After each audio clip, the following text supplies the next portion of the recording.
This video is meant to be a sort of loose survey of Half-Life Run. I'm only kind of a beginning, scratching the surface of Intermediate Runner myself, but it's all very fresh in my mind. And if you're considering running this game and you feel like it might be a little inaccessible, like too hard, maybe just seeing this could help. Just to sort of demystify it a little bit. I'm still using most of the easiest strats for this game, and you can have a decent run even with kind of outdated or, slower strats. You don't have to be, up in the top whatever runners to enjoy this for its own sake. First thing I'm going to do is open up just literally any save that has a crosshair, which is almost anything. Any of my most previous autosaves or whatever will be fine. I've changed my crosshair to be the same little white cross for every weapon. There's a crosshair changing app on the speedrun website. Okay, so I have an alias called run. That's going to do stuff like start the timer, start a demo, etc. I'm not going to use that. I'm going to use a different alias.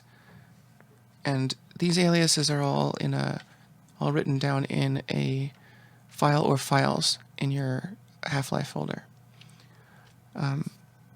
Config files that you will at some point probably be tweaking a lot, because there are going to be you'll probably have a lot of custom binds for this run.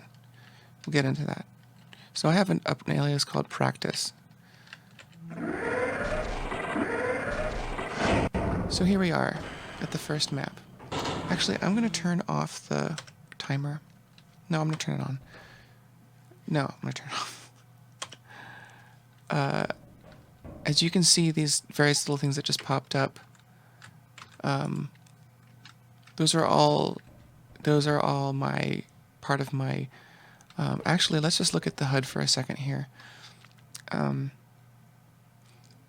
can see on the left there's pitch and yaw. That's a setting in my config file. On the right is you can see it tells me about what I'm looking at. Like this is all within theoretical limits. Scientists and guards are technically monsters, as you can see in sort of the back in the back end of it.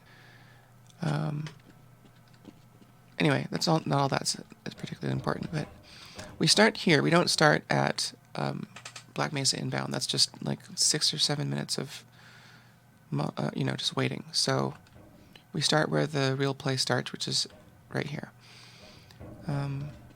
So the first thing you'll probably notice watching any run of this game is people doing this. I'm not doing it very well, but it's called bunny hopping. You're jumping a lot. Now you can see from my speedometer at the bottom. Oh, one more thing. All of this extra information that you wouldn't normally see playing this game, the speedometer, the timer, these are all part of a mod called Bunny Mod that you have to run to run. You have to run the game. Basically, the community. It's just because the community has collectively decided that Bunny Mod is what allows. Bunny Mod is what gives the timer, what syncs up the timer with any external program you might be running to keep track of your segment times. It removes the speed limit that Steam placed on this game at some point. So there's a speedometer at the bottom, and another setting I have on is showing the speed of my most recent jump. The units, I don't know exactly how long the units are, but normal walking speed is 320 units per second, as you can see. And if we start by moving sideways, which is called pre-strafing, we can get faster than that. And then, as you can see, as I move sideways, as I sort of bounce and strafe and move, I can sort of gain speed. You have to jump right after you hit the ground to retain speed, which is very hard. Even when doing the standard binding jump to the scroll wheel, it's quite hard. My bunny hopping is very spotty. So you come in here and grab the HEV suit. You can grab that if the armor there, but I'm not going to because that's for an advanced strat. There's also, and I have this bound here, there's also an auto jump feature that part of Bunny Mod. I find it quite useful for learning how to bunny hop and planning out, sequences. See, it makes it a lot. You can sort of see how much more easily I can gain speed. We need to talk about your TPS reports. So this guard's gonna let us in. If you would do it, please. Oh wow. Really? I've never seen that happen before. And we continue.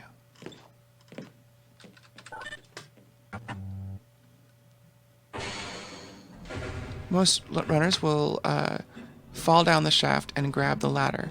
Grabbing ladders will completely stop your fall and therefore prevent any fall damage. You can see right here that if I move forward and also press the strafe right button on this right wall, I actually get faster speeds. That's called wall strafing.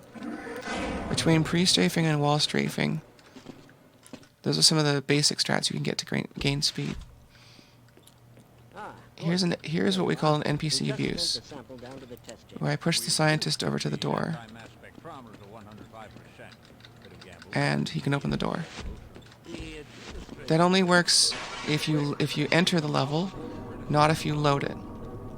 So for all those NPC abuses, which there are like 7 at least, you have to do them in a single segment leading up to the actual trick.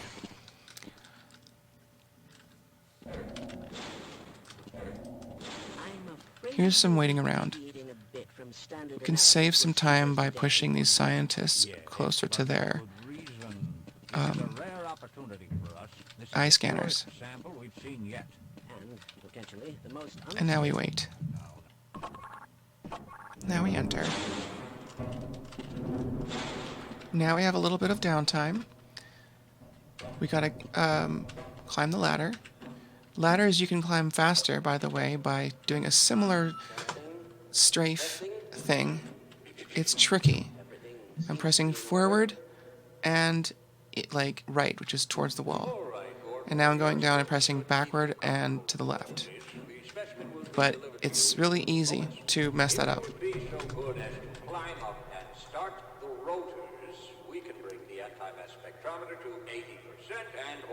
Notice that when he says "and" is when that becomes available to switch. Now we have some time. I'm going to explain the current strat for this room, which is called Test Chamber Skip. Now, up in that corner there, that's a change level trigger. If you can hit that trigger, it will take you straight into the next map, which is the first map of Unforeseen Consequences. The trick is getting there. But we can get there using, that's an autosave trigger, I think, the white ones. It's obviously a leftover from development, they just didn't bother taking it away. The cart that's going to come out of here, we're going to use it for an object boost. An object boost, I'll do several of them, but basically what you do is grab an object and if you move it a certain way, the object will boost you, will move you. We're going to utilize this ramp to get a huge boost from the cart. It's going to push us up the ramp, up there, and we're going to hit that change level trigger. Then you have to make your way down to basically there's an invisible ledge right there. You have to land there, and then jump down to, there's an invisible ledge here, which I can actually show. Well, it's not there now, but it will be there in the next map. These little, by the way, that I'm pressing F6 to cycle through some different bunny hop functions. That's all part of my script. That's not native to bunny mod. Anyway, so what we got to do is first change the graphics. I have it bound to F3, so we see these pixels. I'm gonna change my frames per second to make this moving a little bit faster. Move that there, switch it back to 99 frames per second, or 100 really. The reason I need this crosshair is because I need to line up right in a specific spot. And then, there's where I save. That's the first place I can save. Because if I save load at all leading up to this, I will lose my crosshair. And for the strat I'm using right now, I need the crosshair. So I've saved it here, so if I were to save load, see I've lost my crosshair, but I can reload, and that's where I need to be. So this is a frame perfect trick. You have to just I'm holding down the use button, I press the D button or the strafe right button for a certain number of frames, and it launches me. It usually does that. That's a little better. But what I really want is more like 1900 move speed. That's it. That was it. Except that you have to do something right away once you get that. See right there, I managed to make it into the level change trigger, but I didn't land correctly. I didn't have the right trajectory. And also we get the black screen, which is delightful.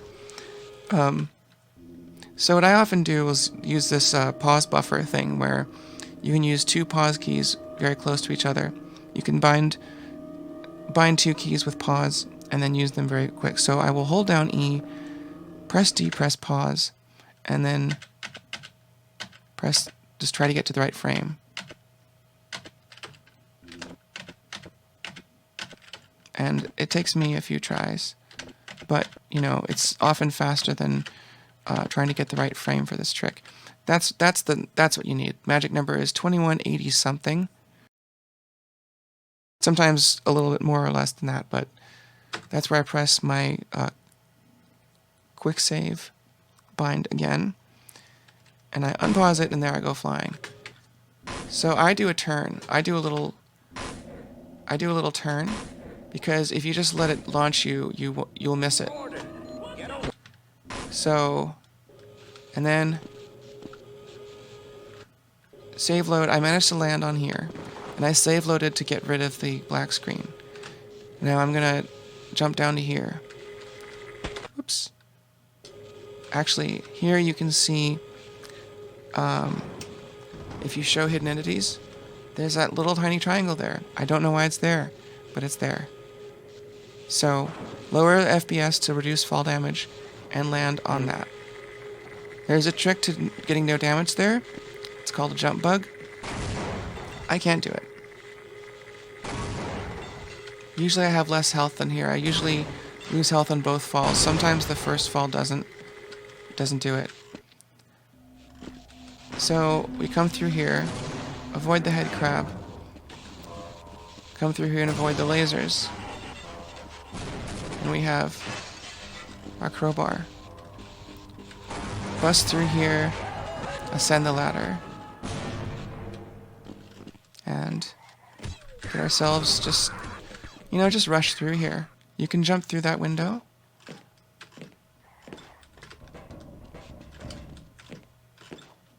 Right, this is all pretty straightforward. The first chapter, this is the first actual chapter of the run, really.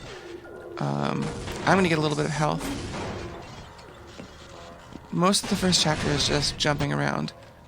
Jumping and strafing and grabbing the gun.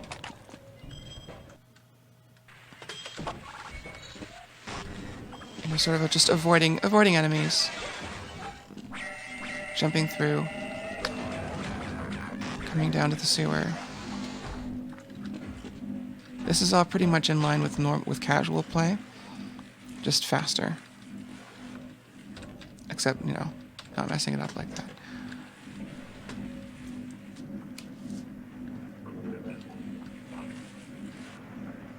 Hello? Do I have auto jump on still? Yes, okay, I'm gonna turn it off.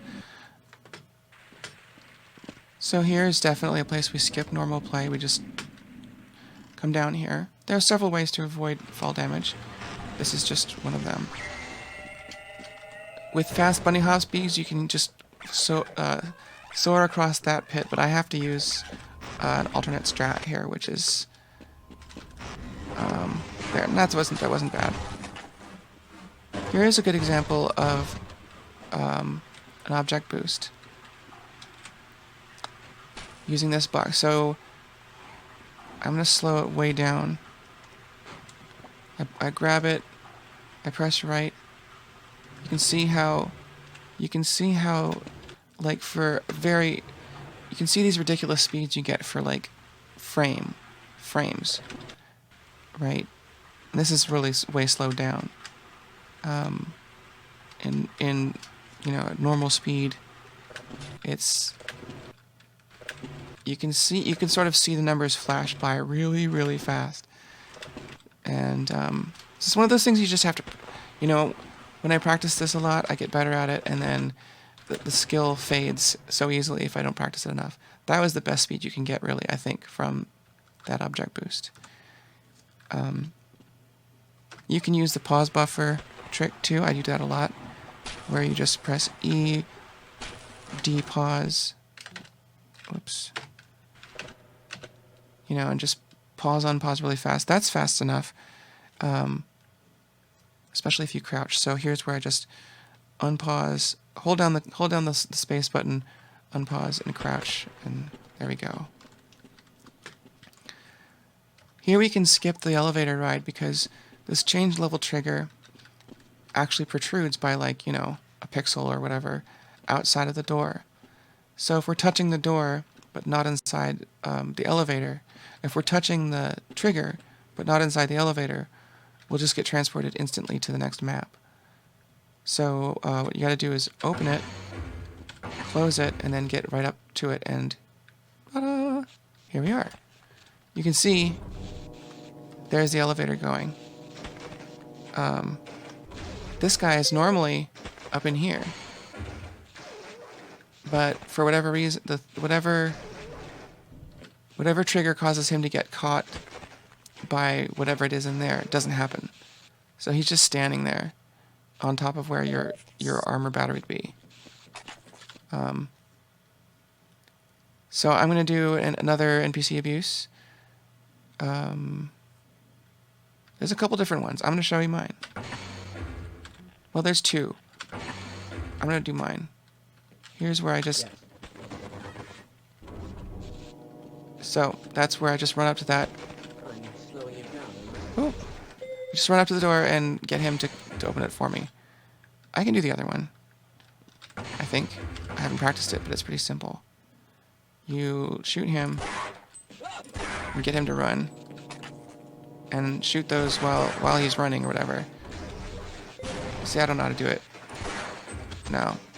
You get him to run and he opens the door, but I haven't practiced that because this one's fine for me. Stop him there so he doesn't get in the way. And I get to keep going. There is another strat. It's called electricity skip. It takes up a lot of health and armor, where you can skip this whole bit. It only ultimately saves like 4 seconds. So, you know, I'm not going to do it. Not for now. I certainly know what you're doing. So, being under... Well, anyway. Off we go here. 3 here. Across here. This is, you know... one of the few head crabs that we have to kill. Those ones. And that's why I need the pistol. It's like one of the only uses for the pistol in this whole run. So here we fall down here, right? And here we are back where we were before. This area. Now normally,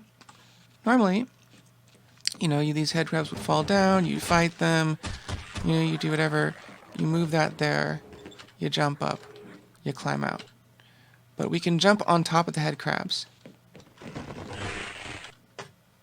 But it's tricky. That's what's happening, is we're actually jumping on top of the head crabs, bouncing off and grabbing the ladder. I've practiced this trick now hundreds of times, and I still, this is my first run. This isn't a run, but it's the first bit of running I've done for today, which is, you can tell, one thing, if you ever, get into, develop a full run and start practicing and whatever, there it is. Just, if you're anything like me, or any other brain, I suspect, expect your first run of the day, any day, to be garbage. Hi. So, next. You come through here, there's a turret. It's gonna kill the scientists. Unfortunately, there's nothing we can do. We have to just run through. Get those head crabs to jump.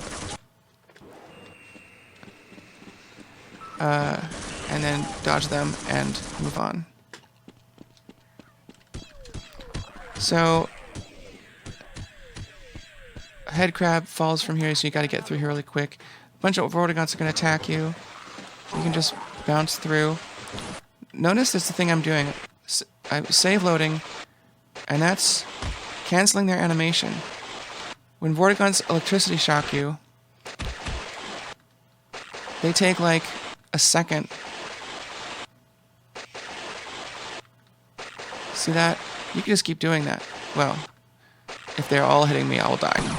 Not quite, but I found though, if you save load while running, it doesn't always it doesn't remember which key you have pressed. So the best place to save load is in the air, because then you can retain your momentum a little more easily. So, anyway, gotta get through here, up here, that ladder. There's another turret there. The weird thing about this turret is that if you try to turn it off with that switch before it opens, nothing will happen. It will still open when it sees you. So usually what you do is just run by it and try to get out of there before it shoots you too much. One thing you can do is if it sees you before you get all the way up, let it see you. If you're really nervous about it, is let it see you and turn it off.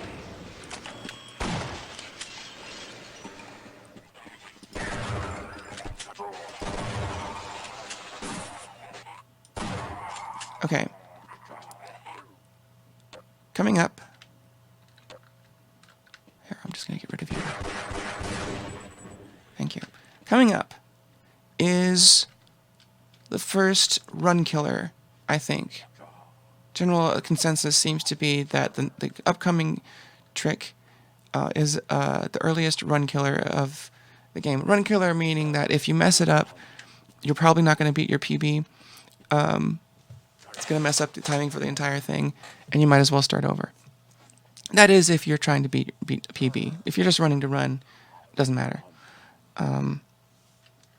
PB stands for personal best, by the way. So there is a level change trigger right here, and so we have to save outside of it. There's an NPC abuse in here. We're going to get a guard. We're going to scare a guard. First, we're going to antagonize him. Then we're going to scare him with a grenade, and he's going to run up to a door that we would normally take quite a bit to get to. So we skip a good portion of the game. So saving out here. First thing I do is shoot him to antagonize him. Now, what I've noticed There's a thing about NPCs in this game is when you first enter a level, not when you exit and enter again, but the first time you enter a map, all the NPCs are kind of frozen in place for like 4 or 5 seconds. So if you shoot him and get him out of the way, he's not going to rush. He's not going to like chase you right away. Notice that if I wait for a second, then I shoot him, he's just going to follow me and start shooting me. We don't want him to do that yet. So I shoot him and get out of the way right away. So he's antagonized. So if he sees me, he's going to be aggro at me and start and come after me. But I got out of the way of his line of sight before he unfroze. And you can't save in here. You have to do this all in one segment. Well, you can save, but you don't want to load it. So, bunch of enemies and stuff, blah, blah, blah. Throw that there to that, and now he's going to chase us. Now we have to throw some grenades to get him to run and open the door. And there we go. Now, I'm surprised that I did that the first try today. First-ish try. It almost sort of looks easy, and it sort of feels easier, you know, when you get better at it. It's like you just need to know where to throw the grenade and so forth. But, like, it will take a lot of practice. And, anyway, there's ways to practice that break it down and make it a little easier. Almost done with Office Complex now.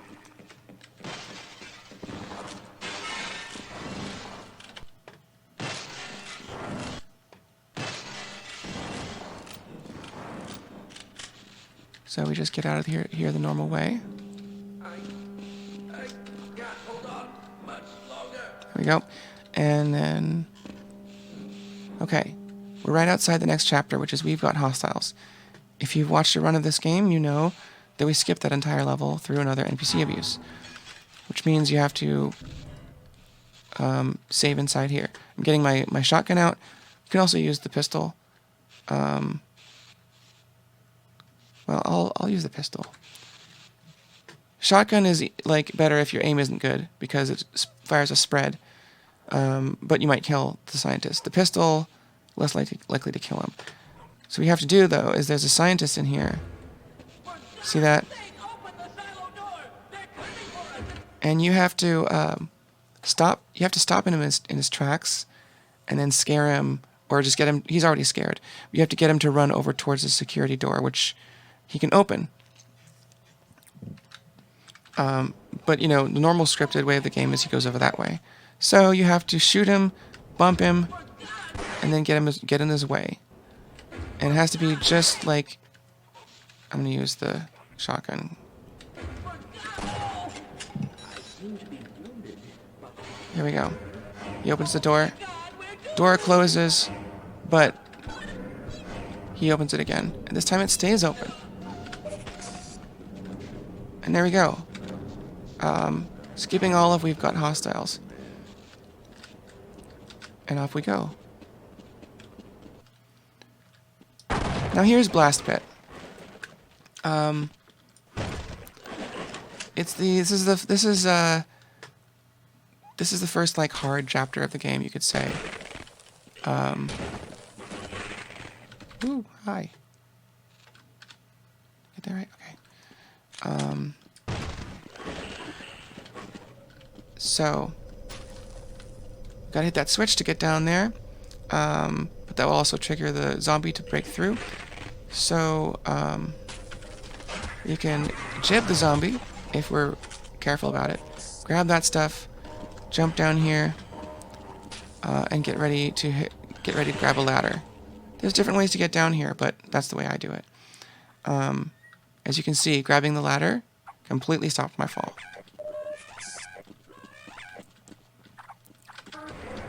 There's a strat here that you would normally see. There's a grenade boost, which I'll talk about more later, and you get a bunch of speed, and you can bee-hop through this whole tunnel. I cannot get that kind of speed at all, or maintain that speed anyway. So I do this sort of backup older strat of just letting the tram launch me over here. into this pipe. You'll normally see people bee-hop through the hall with insane speeds, break these, get the health packs, go over there and climb up here. Even with all that, it's still faster than the tram. I assume it is because that's what people do.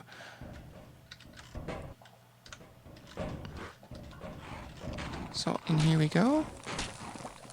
I make sure not to have more than 30 armor here. Maybe a little bit more, but like, you don't want too much. Depending on your strat.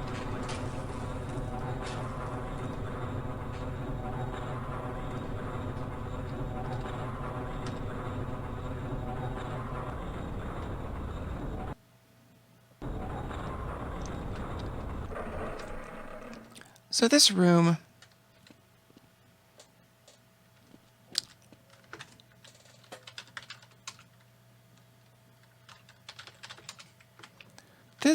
is sort of like the first major example of where we say completely like forget the intended route of this chapter. If you've played this game before, likely, you know that you come in here and you enter that door. You're transported to another map, obviously. You know where you see this big tentacle monster in the middle, and you go through that chamber to get down to that catwalk, and then through the chamber again to get to that catwalk, or whichever direction, probably the other order. It doesn't matter. You go through the chamber each time you want to get down to these catwalks. You go down that way to turn on the fuel, and you come down this way to turn on some power, and then use that to burn up the tentacles. But we're going to use some other strats that will allow us to skip this middle chamber until we need it. So we come out here. Ideally, what you see runners do is they'll do a bee-hop sequence through here. They'll be avoiding all the hound eyes and everything, of course. Bounce off of that rail and land on that surface. And it's quite possible to do. There's another trick while we're at it that I can't do on this one yet. I can do in other places. It's called an edge bug. And if you land on this such that you sort of slide off of it within a frame of hitting it, you won't take fall damage. So in other words, if the game registers you as being in contact with that edge, with that ledge, or with that surface, for only one frame, you won't take fall damage. So the trick is you reduce your FPS to 20, and then I haven't done it yet myself, but it's just the feel. You know, you do it right, you won't take fall damage. I currently do take fall damage from this fall, so it slows me down a little bit later at a health station. So, normally people would come through, well, I'll try to do a little bit of a bee-hop sequence. You know, you do a sequence through here, you try to avoid the hound eyes. As I said, I don't really do the strat. Ultimately, you want to... so for I'm showing the backup strat. This is the sort of entry level, anyone can do this sort of strat.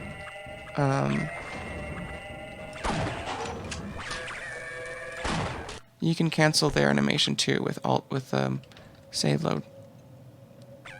So what I do is I get right here, I position myself for a wall strafe, I save, and then I bounce. I just try to bounce off of that.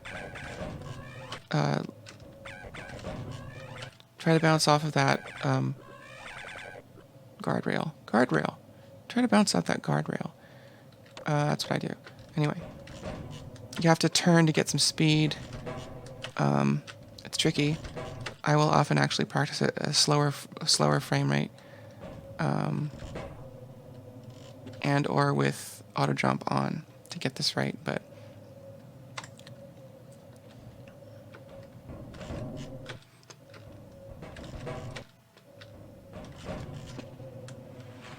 I eventually get it. And often I can just land on here. And that's all I can do. So whatever. Sometimes I land up there. Still haven't gotten the edge bug. It's tricky.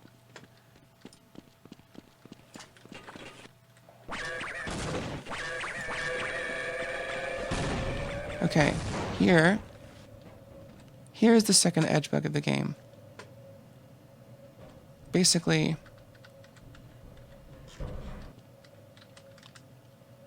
that pipe right there, I'm gonna land on it and slide off of it in the same frame. There's different ways to do this, but basically you just have to get yourself there.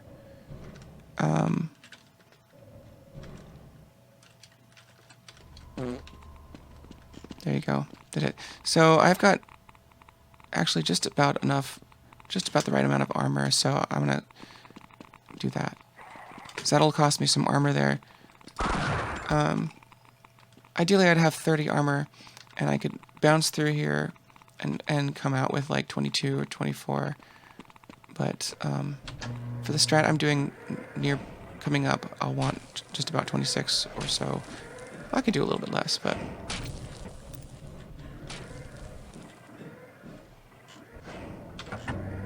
And here is the third edge bug of this level. Right here. This one's hard, and often I'll just climb back down and go the intended route to get out of here if I'm not confident about my edge bugs. But basically bounce off of that. And if you do it just right, you'll only be on there on a frame, and we can keep going. Anyway. Actually, I'm gonna... Ideally, you should be able to go through here super fast, you know. 22 armor is fine for me. Because I couldn't do that first edge bug, I have to fill way up on health. Fortunately, there's a station here, and there's a station up here, too.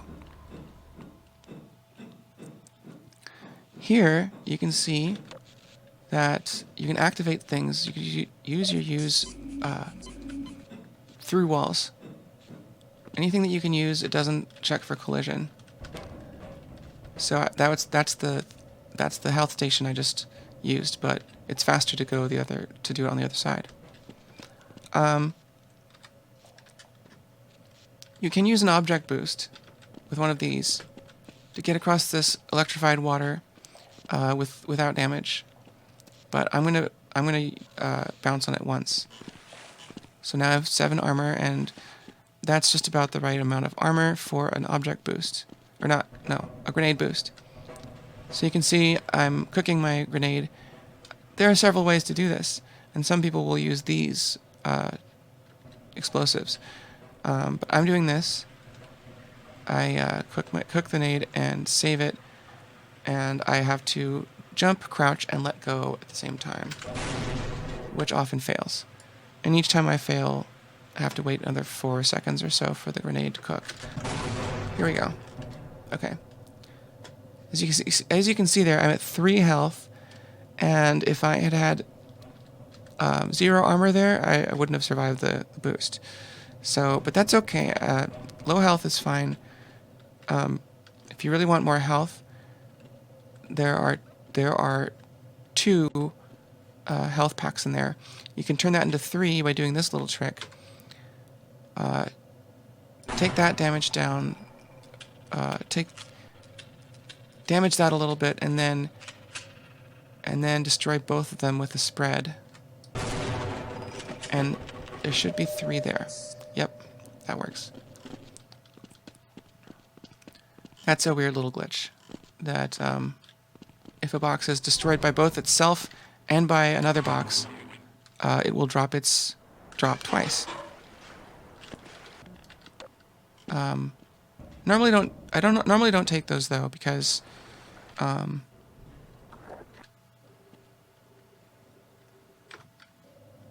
normally don't take those though, because there's ways to fill up on health later, and you don't really do anything that needs to take damage. Although it'll be a little harrowing actually. I usually don't have this little damage. The grenade boost really varies in how much damage it takes from you, I've noticed. At least, you know, at my level. But, you know, it's okay. Here's another place. Here's another place of ladder. Ladder's saving you. Gotta get out of here before the fan hits us. Come up here. Bust through. And bust through. There's a head crab that will kill me if I touch it. Hello. See? 2 of them. There we go. Okay. Now there's a little trick. There's an optimal trick for shooting through this barrier, unless you like throw a grenade at it or something. But for shooting through, single shot and blast, and then oops. You know what? Just to be safe.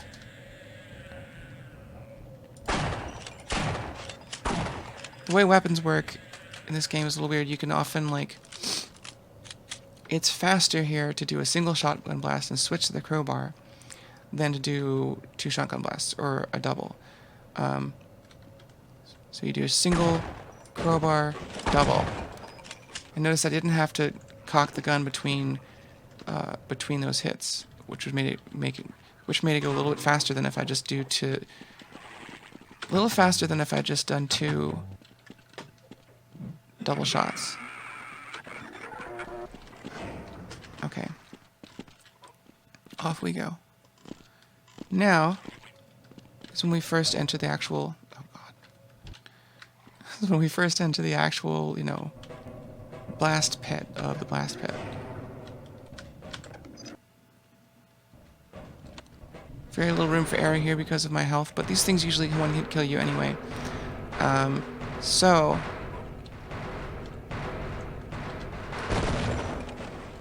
there's the control room, and we can hit the switch from in here. We don't have to go up and out and around and inside the control room. We just need to get from here, up the ladder, over there, and we can switch it on and kill the monster. So, you know, you just kind of like, gotta get through here. Going faster kind of helps. There. Wow. I often will die a lot in here, but it's not too hard to recover from that. We're gonna utilize a little trick here. We can get down to this lower level just by falling into it. We can go use a scientist to heal. Scientists will heal you if you're below 51 health. Who would have thought you'd still be alive? Please. It appears that you There we go. need medical attention right away. Let's try this. Right, so he's healed me up to... I'm going to stay here. He's gonna heal me up a little bit, if you're fast, you can do this all while the tentacles are dying and not lose any time. Right, you know, ideally, you know, you'd flip the switch, you'd run down here, you'd go get health from the scientist, come back, and be ready to fall down here before it opens up. Here we go. Down into the deep underground radioactive sewer. Beautiful place.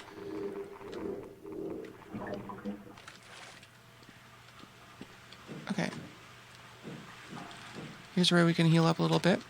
I've only noticed recently that suit charges faster than health, which is why it's nice to get that extra health from the scientist, because I like to bring myself up to about 70 health. And you can charge simultaneously, as you can see, if you go rapidly between them. So you can actually get more suit like, it works out if you can do that health trick with the scientist fast enough. It's usually advantageous, even with this down here. You usually don't need that much armor, but I'm just grabbing a bunch anyway.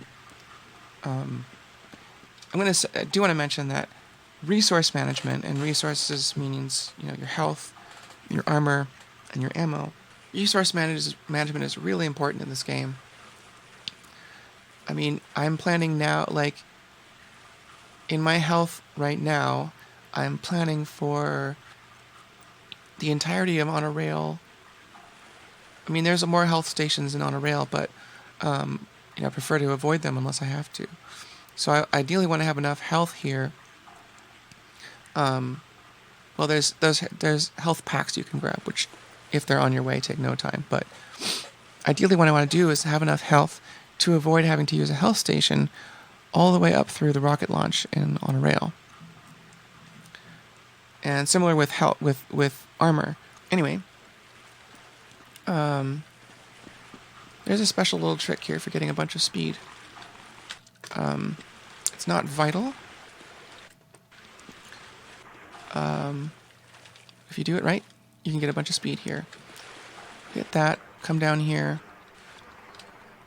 You're in this waterfall. Get rid of that. And if I point myself right, whoops, at that corner of that trigger, it will launch me just right.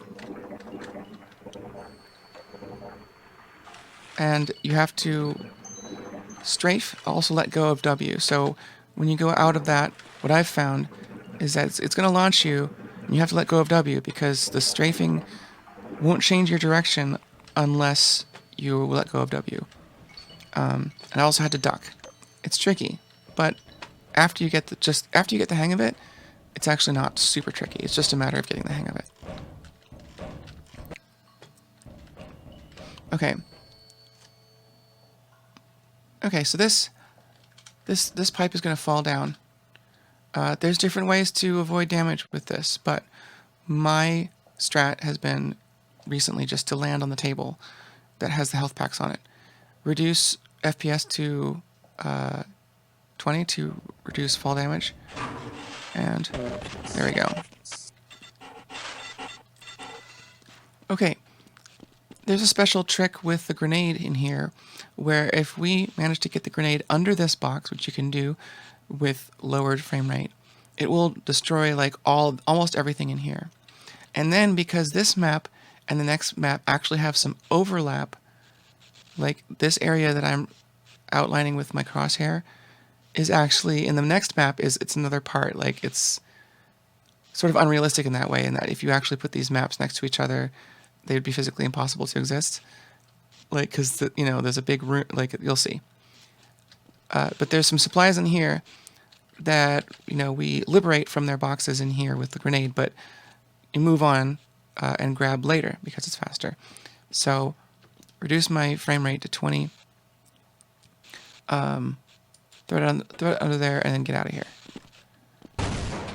As you can see, if I look back here, all those are dropped except that one, which is great. Good runners will use this for an object boost to go through here, but I'm not a good runner. Here we are at Power Up. One of my favorite levels for casual play, but we're skipping it. Because this concrete barrier in here is actually... They intended it to be not climbable, but they were a little careless, quite honestly. So you got to step up into this lip. I save there. Jump and crouch to get up on top of that. That's a little tricky.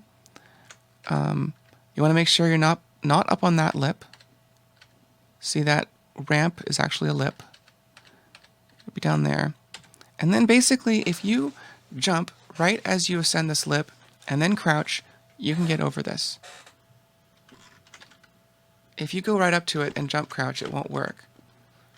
But if you start off the lip and jump right when you go up the lip, see? It worked. And then you have to crouch and not get stuck here.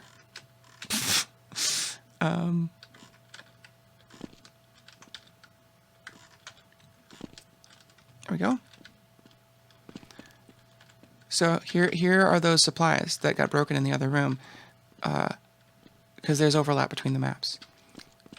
We absolutely, definitely, 100% need those trip mines. Because as you may know, whoops, Freeman, I've been waiting for you. One of your scientists, pal, said we'll need that. give you a message. So we come down here, Take this old rail system up. avoid being in the water for the change level trigger, you will lose a bunch of resources. Now we're going to use these trip mines to climb up there and skip a big part of on a rail. I have it pixelated because I figured out exactly where to place them. At some point I'll want to get faster with that, but I found if I place those right at those places, it never fails. There's an invisible ledge like right there. So if you crouch jump just the right way, you can get up here. It's sometimes weird and hard. Sometimes even the best runners I've noticed will like get caught up on this section. It's funny, but not too hard overall. We come through here. Ideally, jump all the way to the other side with a bunch of b-hop speed, but that ain't me today, ever. And here's some Marines. Whoop-a-doop-a-doop. Now I always grab this guy's gun. I'm gonna do that again, but with some ammo. I always grab this guy's gun. For my current strat, I don't actually really need it. So one of the points of this little video I'm doing is showing like that you can still do a run with like basic strats, or with like without using all the really super advanced strats you see runners do. You can still kind of move through relatively fast. So one of the things I'm going to do is show that. Just going to kill him. I'm not going to grab his gun, because I'm going to grab another gun in just a second. There we go. So, most runners will use this box for an object boost. Whoops, that doesn't, well. That box is damaged too much. If I move it on the rail, it will break. Yeah, but I'm not going to do that. What I'm going to do, there's a Marine to my right that will not fire at me until I look at him, until he's in my line of sight. I'm going to kill him, and I'm going to do an ammo duplication glitch that'll let me get a bunch of SMG grenades from him. So, and that particular Marine model, the one with the cigar, almost always has SMG nades.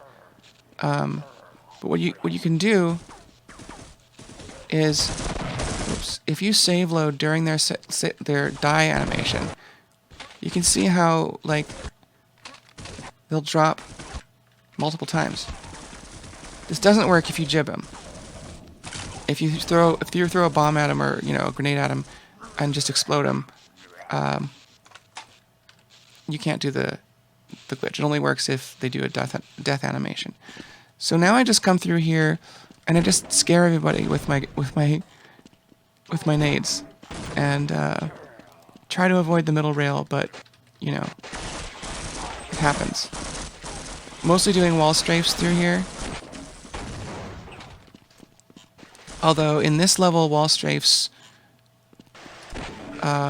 see, I'm just scaring them. Oh, yeah. Basically, just kind of gotta get through over here. Yeah, that's tricky. I've done a lot of just sort of like running through there, bunny hopping through there. I'll throw a grenade here because there's a Marine over that way. Duck under those. That didn't work.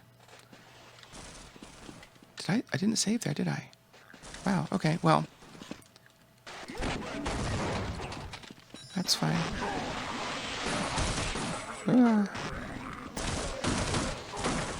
Not too bad. Yeah, now I'm safe. There we go.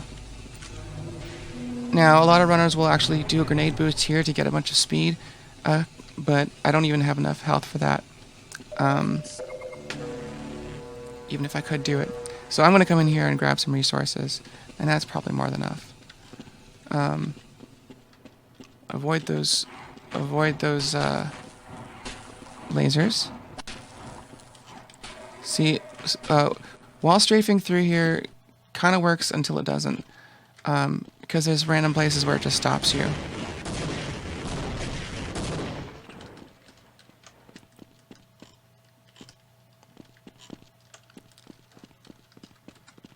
Here's a place where you could sort of go through the Vortigaunts and, like, you know, save load or scare them, but I'm skipping that just because it's a little simpler. And eventually, when you get really good speed, this strat is faster anyway. But you have to get really good speed for that.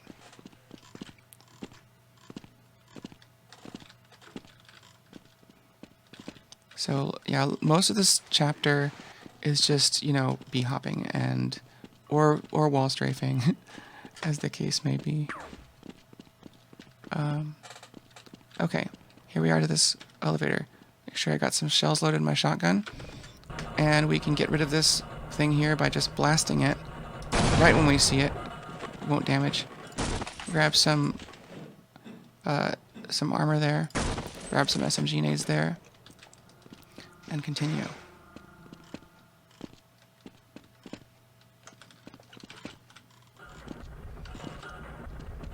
Most runners will just sort of fly through here. I like to kill these guys. Just often grab their nades if I'm low, but I'm not low. So much room for optimization in this level. There's an edge bug of sorts here where you can get down here with no damage. I don't know it yet.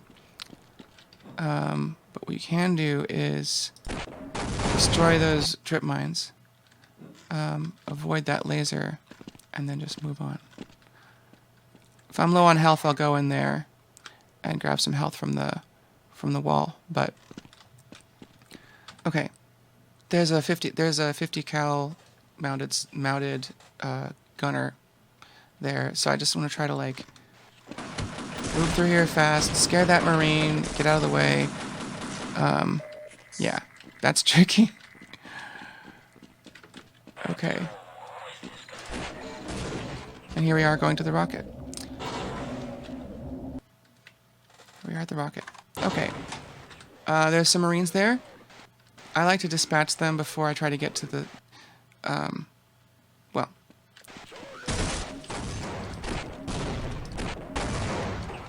There we go.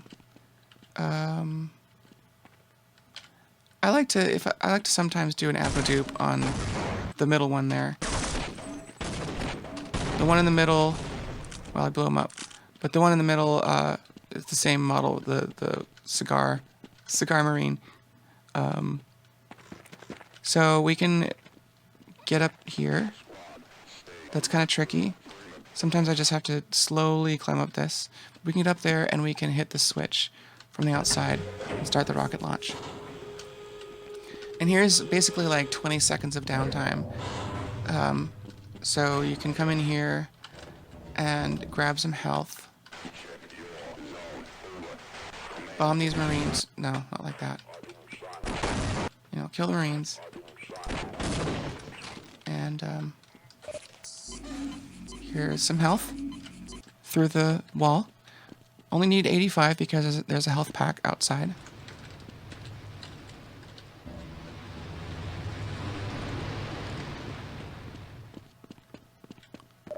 And once the doors open there, we can get out of here. There we go. If you see runners do that section and come out and fire 2 magazines of pistol ammo, that's a timing thing. It's only a timing thing, so you can hit that, so you can exit the level right at the right moment. There's some more nades, and we're out of here.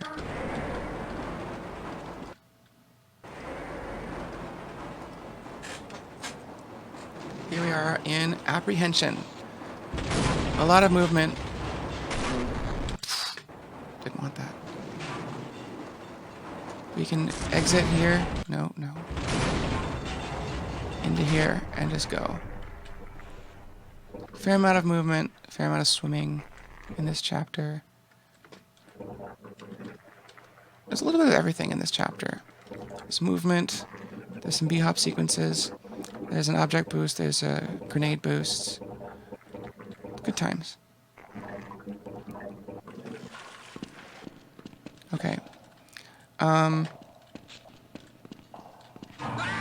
There's the Ichthyosaur. Casual play would have you go up there and grab the crossbow. We don't need the crossbow. We're not going to grab it at all for the whole run. Now, the standard strat you'll see is players will do a B-hop sequence through here and eventually land on that. There. I'm gonna try it. But, you know, I often will try it, but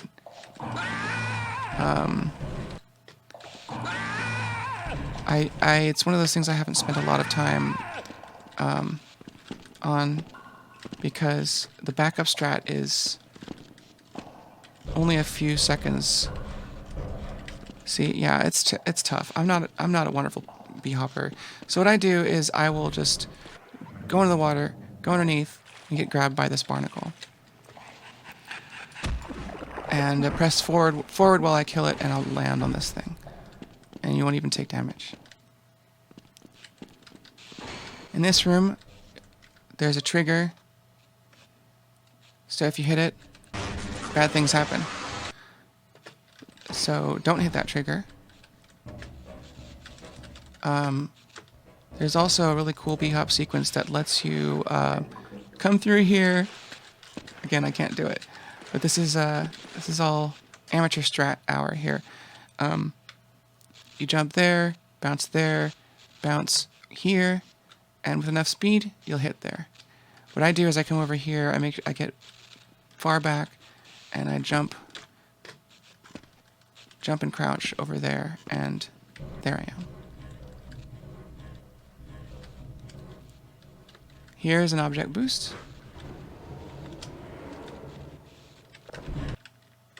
You need a fair amount of speed for this one. 1400 I think is oops.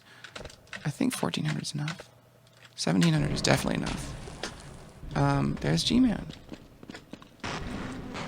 Okay, here's an NPC Abuse. Save outside of here. Because of that thing I mentioned earlier of NPCs freezing in place when you first enter a room, what we do to counteract that is enter, exit, enter.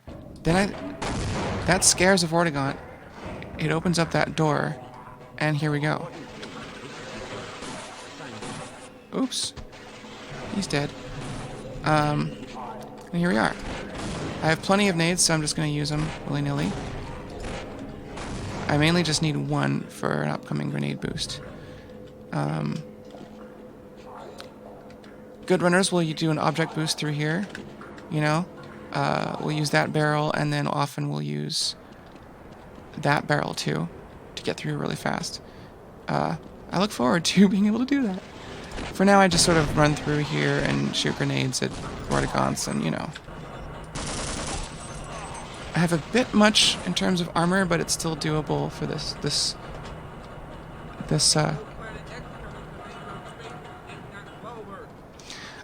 If I have no armor here, I'll definitely grab an armor from here.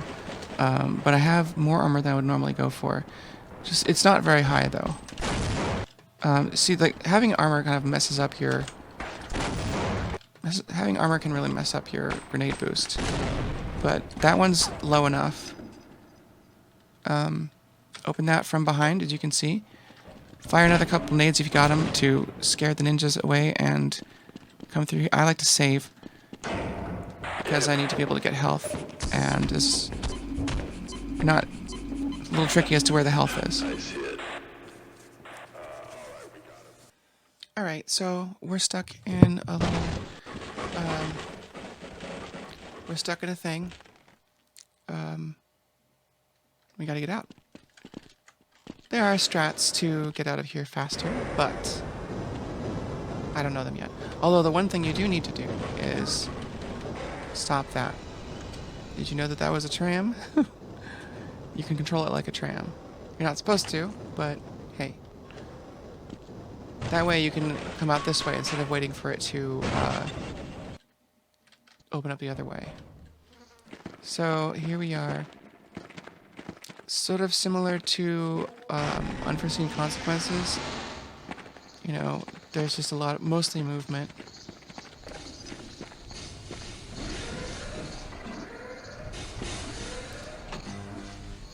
Here we are.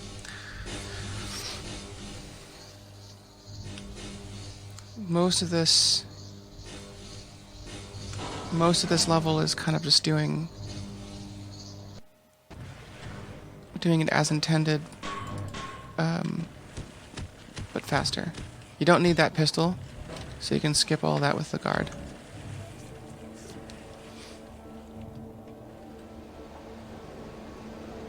This is pretty tricky. Depends on where you are in the cycle of these, like, these things.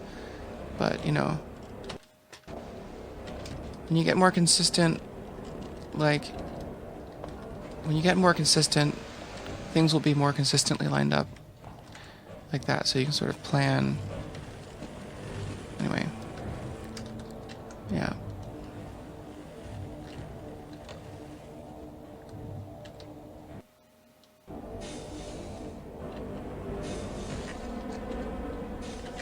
Now, the water park section. We got the, whoa, no. A couple sections to residue processing. There's the slime section. You know, jumping over slime. Platforming, I guess. There's the water park. And then there's the conveyor belts. Okay. I'm gonna kill this dude. I'm gonna kill that for now just to have more time in here, but there's a couple strats for this. Either way, you have to reverse, you have to change that conveyor belt, so it's the other direction. Some runners will then come back here, do this and run through, which is more or less intended route. What I'm going to do is a relatively recently discovered trick, I think.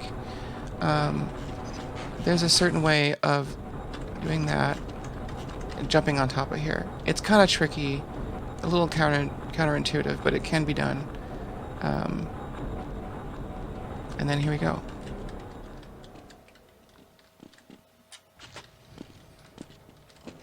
This can be really optimized here, moving through these pistons, but you know, it really depends on your skill and where you are in the cycle. Yeah. Now this, do a little bit of skipping here by just getting down here. It's a tricky jump. You got to do some pre-strafing, and you want to land on this here to avoid fall damage. Although, depending on what you do in questionable ethics, fall damage might be okay. In fact, I'm going to go ahead and take a bunch of that fall damage now. Perfect. Here we kind of just go fast. Here's a trick that I haven't talked about yet, but you can do it for several other places in the run. But coming through these trip mines, we have to temporarily switch over to 4 frames per second. There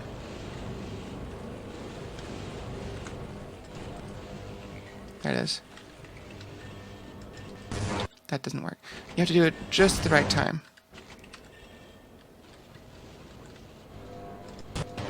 And then if you want to restart, got to switch it back to 100 before you reload, because it takes forever to reload if you're at a low FPS.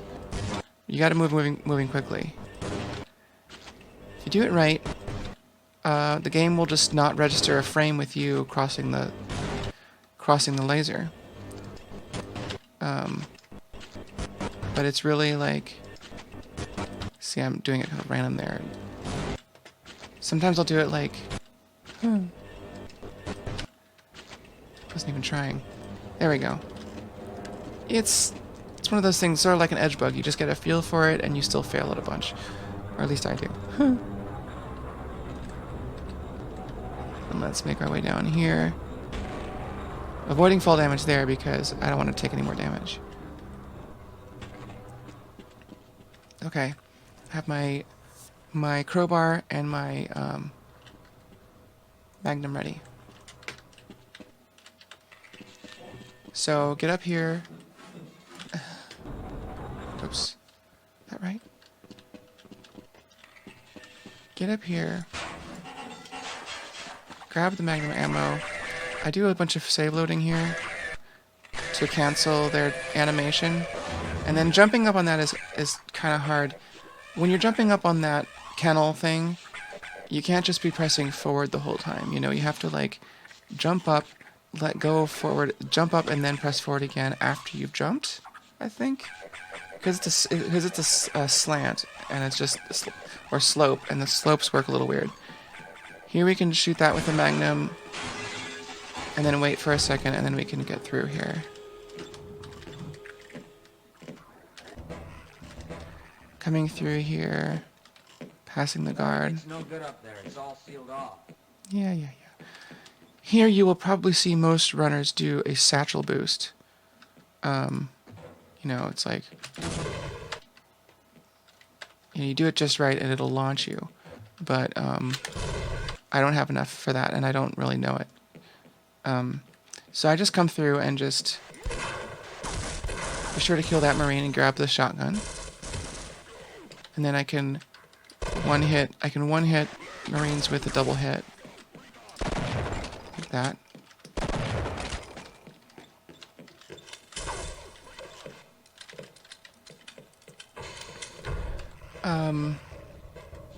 So that's, you know, you just gotta barrel through there. I'll take care of this Marine while I'm at it. Nope. Haha, he got me. Oh, he got me. He got me good.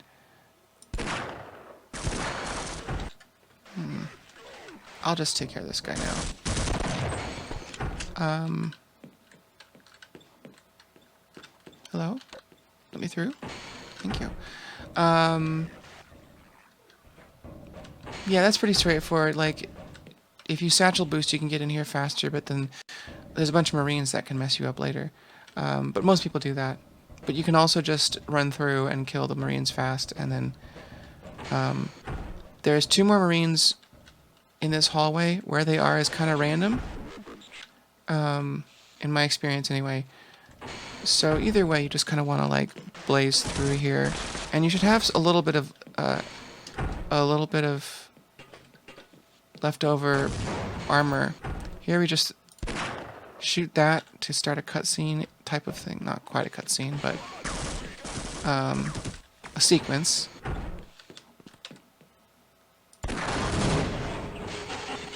Grab those.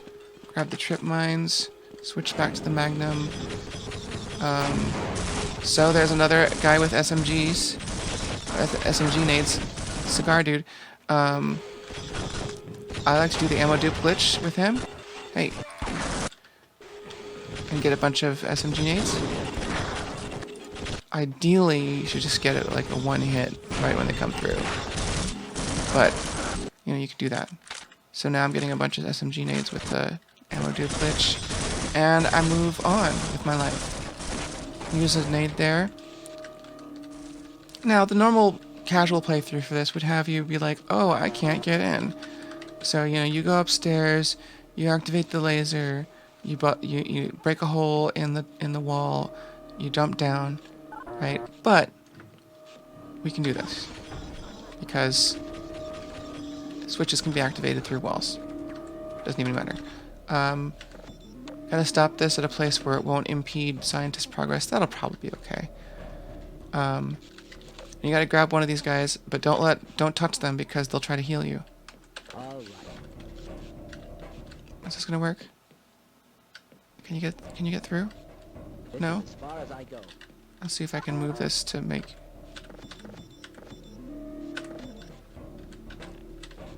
Lead the way. Okay, good. Now, I just have him wait here. Hey. With my brains and your brawn. Crap.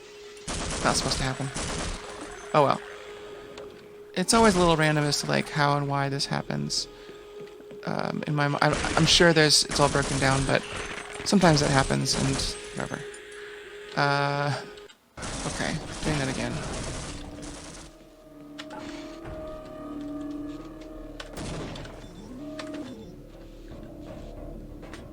Fine. You won't even know I'm here. So, anyway, I usually have him stop, like, right here. If he comes in farther, like, like, I'm still a little vague on it. Like, if you're fast enough, he won't follow you very far, but I'm not fast enough, so he'll follow me farther in here. But I don't want him to stop in here because, like, that might trigger the head crabs. I'm not sure how it works. So I have him stop out there. Here's where I grab the Tau Cannon. Gotta trigger that right there. Then we can move on and do some ammo dupe glitches. Grab the Tau Cannon stuff. There we go. Ideally I do this faster, but yeah, there's another. There we go. There's a Marine in here with SMG nades. You can, dupe if you need. Grab the Tau Cannon. That's the main thing we're up here for, the cannon, the ammo.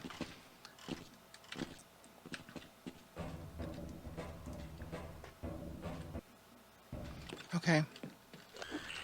Here's where I grab him and I hope that the head crabs don't bust out.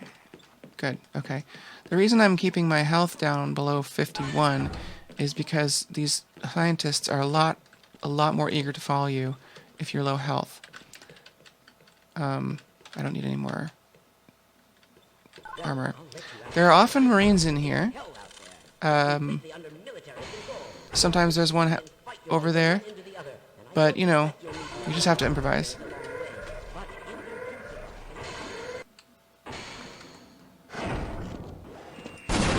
That is going to take a bunch of damage there from that, but fortunately there's more, bunch more. I'm not going to take all of it, because it's surface ascension time. First thing we do is we just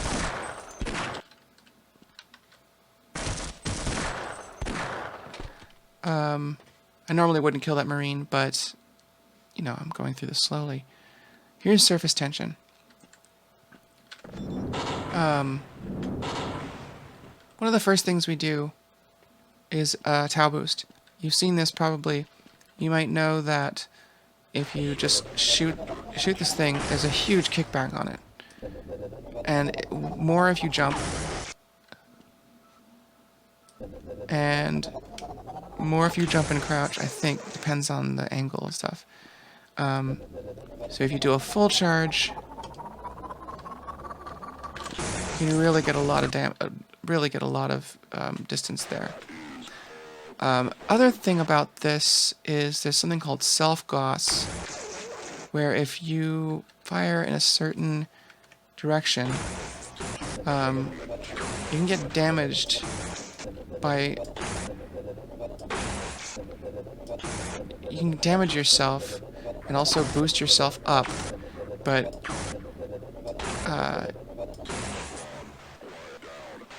it's kind of unpredictable.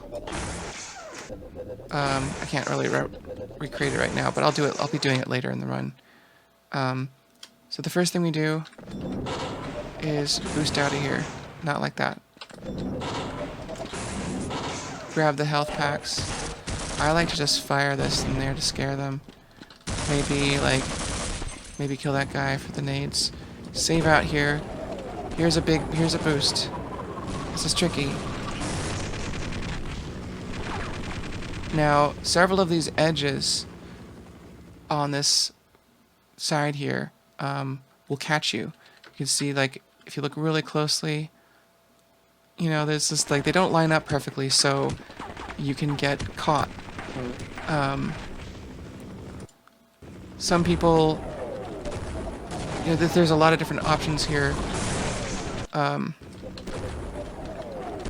It's tricky, but the point is to go that way and not die. If you're really good, you can hit that ladder or even that ramp. I tend to just, like, if I can just get one of these ledges, or one of these, not ledges, but edges, like, I'm pretty happy. So I'll get up on here, point about there, press backwards, space, and that was pretty good. Did that get rid of all my armor? So this is hit and miss. You want to be pointed this, like, the right direction. Yeah.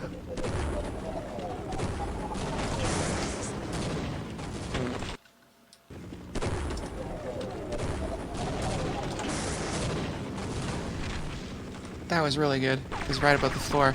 Okay. Off we go. So yeah, really good runners will be able to land on the ladder or even on the slope. And if you land right on the slope, if you land correctly on the slope, you won't take damage. I'm not that good yet. I want to grab some Tau Cannon rifle, some Tau Cannon ammo. And here, you'll often see people do a satchel boost. But I don't have enough for that, and I'm not good at it, so I usually skip it. It saves, you know, only really a few seconds. Here, I just sort of want to avoid the chopper. I move across. The main thing to do in this area is to hit the drainage cover, the lever for the drainage pipe, and then go to the drainage pipe. That's it. That's all you're doing here. So there's Marines, you can scare them.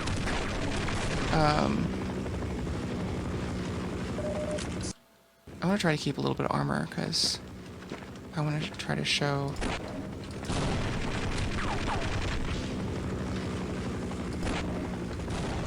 Got two nades here.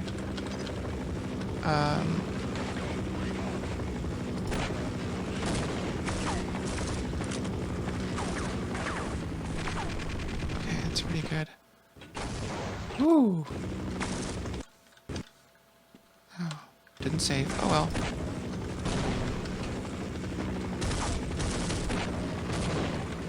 That's just about right. Actually. Okay. So here's where we enter a tunnel. Normal intended route is for you to go all the way around, but you can actually get there here if you're careful. If you crouch jump. I'm gonna wait for the chopper to go because I don't want to change my armor.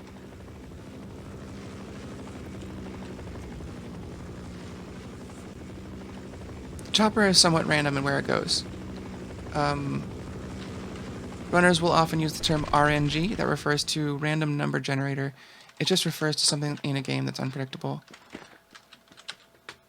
Something that's not determined. There's, you know, like where exactly where the Marines go, where that chopper goes, things like that will be random from game to game. Okay, so this is, you know, that infamous section where you have to get from here over to that pipe. Hi. Usually by, you know, you climb down and up and you fight a chopper. But we can skip all that. I am going to show a self-goss for exactly how it goes. There's different ways to do this, but if you point at certain directions and you do a little short charge shot, you damage yourself. And I'm trying to do that because I want to take my armor down just a little bit. It's not something I've practiced a ton. Like, that's too much. That's pretty good. I'll just deal with that. The reason I wanted my armor and health that way was because there's a special trick called Cult to Pipe, which is a Tau boost that gets you just all the way across from this pipe to the other one with one boost. Older strats, there's an older strat called Pipe to Pipe, which has 2 boosts, and then there's an out-of-bounds strat that I'll show. I don't know the Pipe to Pipe, so I'll just show these two. So this is the one you'll usually see. I think this is the most updated strat. Where exactly your mouse is here. So I'm going into this corner here. I'm going into this corner here and I can't move because of a weird, you know, ledge thing. And I've noticed too that how these textures appear changes from game to game. So I can't say, look at that, you know, pixel or whatever, because I've noticed in my system anyway, these exact textures change a little bit. It's from game to game. But there is a line. The lines are there. Just the exact textures on the lines like are different sometimes. So my reference point is that one. It's about 27, 28 yaw. The farther left you're pointed, I think, the more damage you will take, but the farther of a boost you will get. Oh, I'm back at 10 armor. There we go. So what I do is I usually line up about, as my reference point is like 27 yaw, about -4 pitch, I think was a number that sort of worked for me. But the exact pitch I think doesn't matter that much. I've seen people, I don't know, but that's just my sense that a slightly elevated, slightly higher up pitch will help. I'm not sure. So you gotta basically just charge up, move backwards, strafe in, and jump. If you strafe all the way, you'll get, you know, hit by that thing, but you'll also hit a invisible wall or whatever. So you have to jump and crouch before you hit that thing. Let's see how this goes.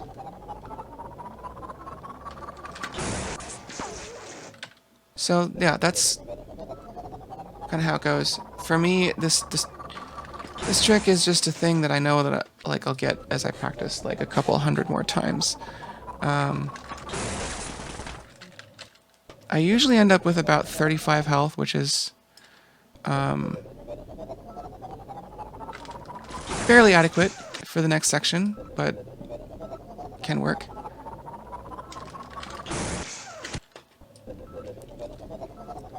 Actually, for a little bit later in this level, you don't want too much armor. Because you'll do it. There's a grenade boost later in surface tension that you can't have too much armor for. So so you can do that. You can do the out of bounds glitch, but even with a lot of armor. But you're gonna have to reduce your armor at some point. You know, I'll just edit in a clip of myself doing it. I will edit in. I will edit in a clip of myself doing this from a run or whatever. I'm gonna do the out of bounds glitch, which is the one that you can like basically rely on. So if you're like a new runner, you don't even want to bother with Call to Pipe, I don't blame you. I often don't bother with it either. So you got to get positioned around here. I make it so I can't. So you don't want the turret to see you. There, it'll start to see you. But what you have to do is, what you want is your crosshair to be about in the middle. I sometimes angle it up a little bit, and kind of like that. Where the pipe, you see like the pipe texture takes up as much space as like the cliff texture. And then you just let go and you have to swirl around really fast. Like that. You have to, and doing some strafing in the air, strafing and moving in the air helps too. It's pretty exact. I haven't gotten it perfectly yet. It's like, and you want to do it before that turret really starts doing damage to you. That was very close. You can also just kill the turret. You know, just keep track of your SMG nades, because you don't get more of those until there's no, in the run. There's really no, there's some places you can pick them up, but they're out of the way.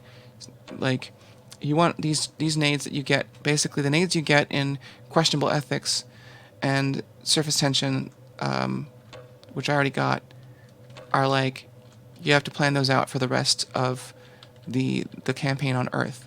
Once you get to Zen, you get a bunch more. But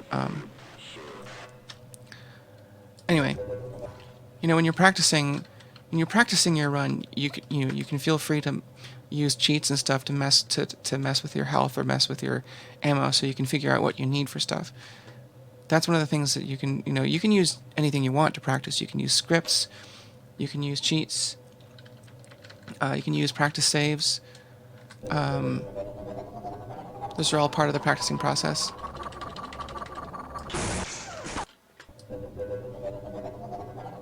And there's a bunch of practice saves you can actually download from speedrun.com.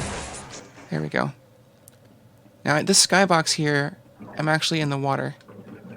So I have to swim up and get out. And that can happen. And I didn't save it. So what I do is I try to, like, if I get into there, I'll save it right away because, you know.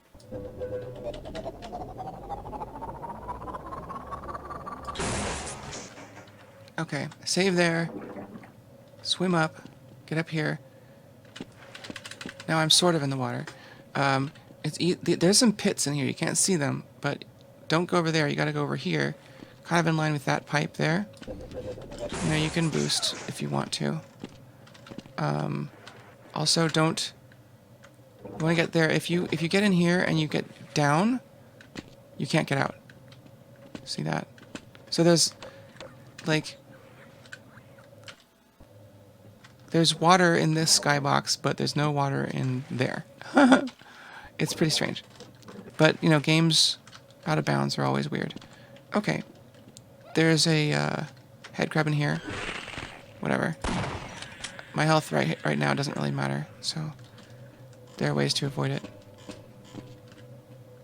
And here's a level change trigger. We want to make sure this one's weird. If you're on the slope and you go through, you get stuck. If you're on the ground and you go through, you're fine. But if you're in the air, you're fine too.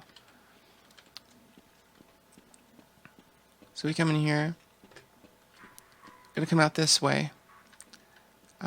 There's Marines out there, and there's a Tau cannon trick.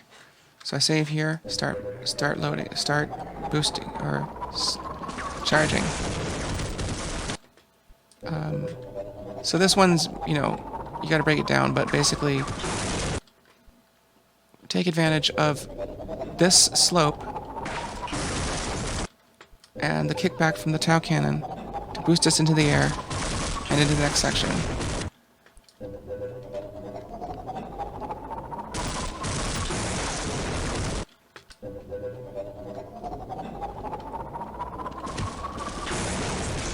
There we go. There's water in the skybox here too. And, ooh.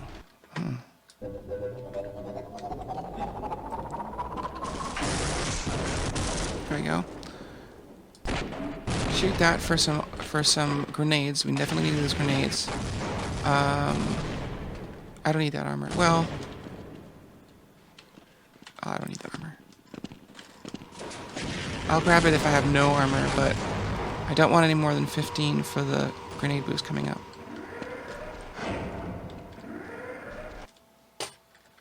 Here's another neat little slant boost.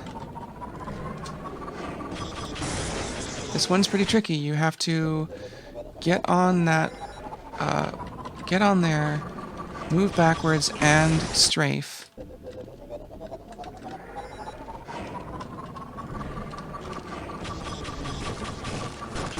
And if you do it right, your momentum will propel you up onto that roof. Something like that. And eventually, get in here. Okay. Trip mine hell. There's a couple different strats, and I'm going to show the simplest one, which is you get up in here, and there. Boom. Just gotta jump onto the trip mine and then crouch jump over that. Okay. Here's another health duplication glitch that I mentioned earlier. Except it's not health, it's ammo for the Tau Cannon. Excellent. There's lots of health in here. I don't need it, but if you need it, there's lots of it. Here's where we can use another little weird feature of the Tau Cannon, which is if you save up a charge, save the game, and then load the game that you saved while you were charging, you'll get boosted in that direction. 180 degrees yaw, always. It will always boost you in that direction. Like, if I tried this, it's still going to do that, see? Still that direction. So,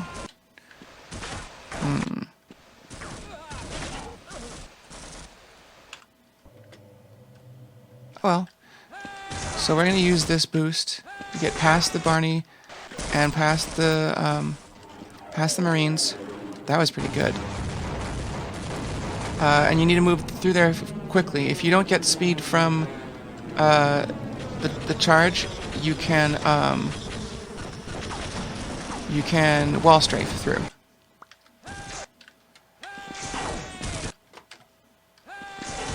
So like if you lose a bunch of, you can also like if you lose speed here, you can also like scare the Marines with a grenade, and then get out of there, and then wall strafe through here. See, if you don't wall strafe through there, you'll get lots of damage.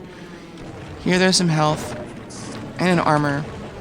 I don't take more than 15 armor. If you have a little bit more than that, you can get up on top of one of these surfaces to do the grenade boost, because armor, more than this armor, will impede your height to where you can't get up on top of that there. But that's just right.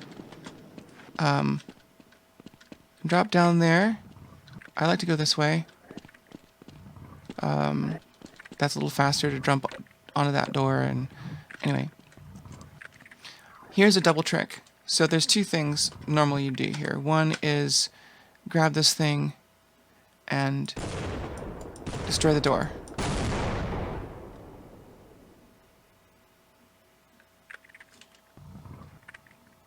It's always weird how those alien grunts like come out and then die. I never understood it. The other trick is to another Tau boost, where you do that. That's tricky. They're all tricky because you have to duck. You have to jump back and also duck, because I think if you don't duck, you might not get over this fence. And then, but there's a way to do these two together. So you right click to get that charging, you press use, and notice that it's sort of interrupted the Tau Cannon's cycle there. So I'll grab that. I'm still holding the right click. Use oops. That now left click to destroy the thing. Now once you move away from this, the Tau Cannon will start acting differently. So you don't have much time to get up into that there before the thing overloads. See, in that case, it overloaded right away because I'd been holding it. So you really got to just kind of do it fast. Nope.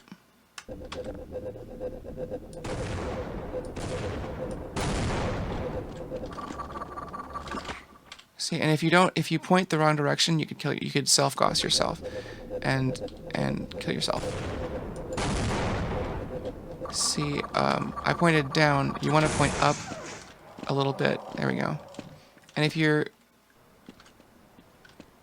okay, got a lot of speed there, and often you just want to retain that speed. But I stopped here because this here is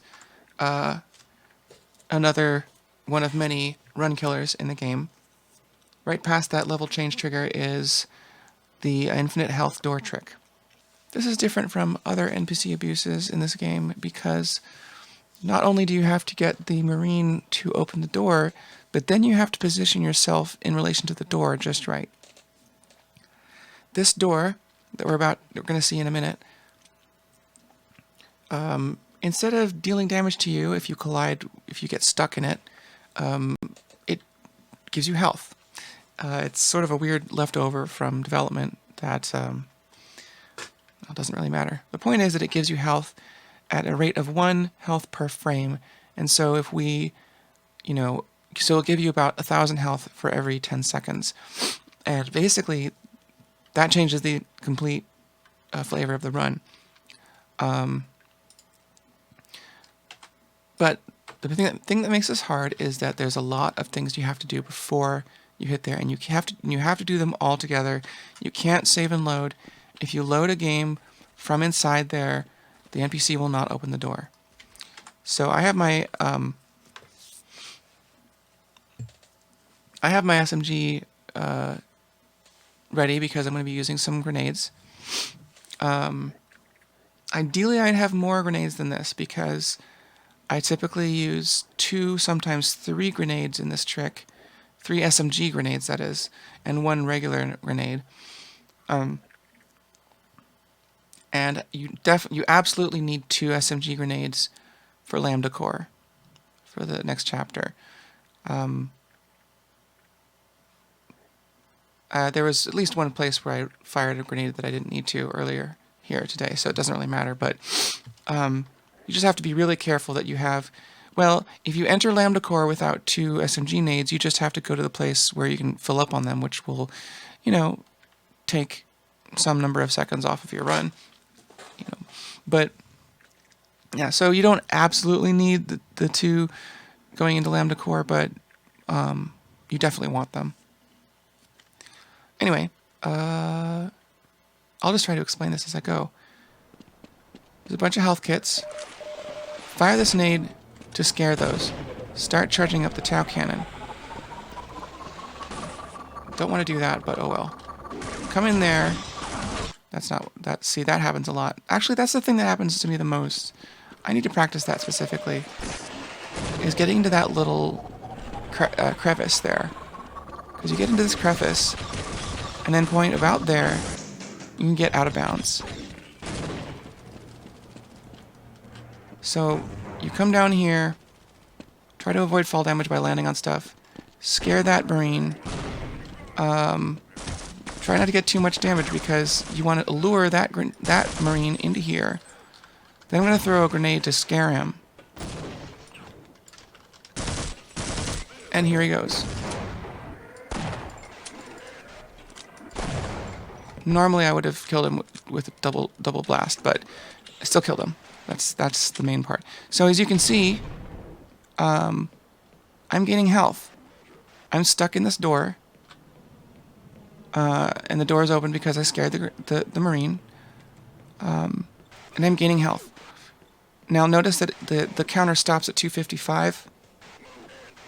That's just because of the limitations of the counter. If I have a special bind to open up,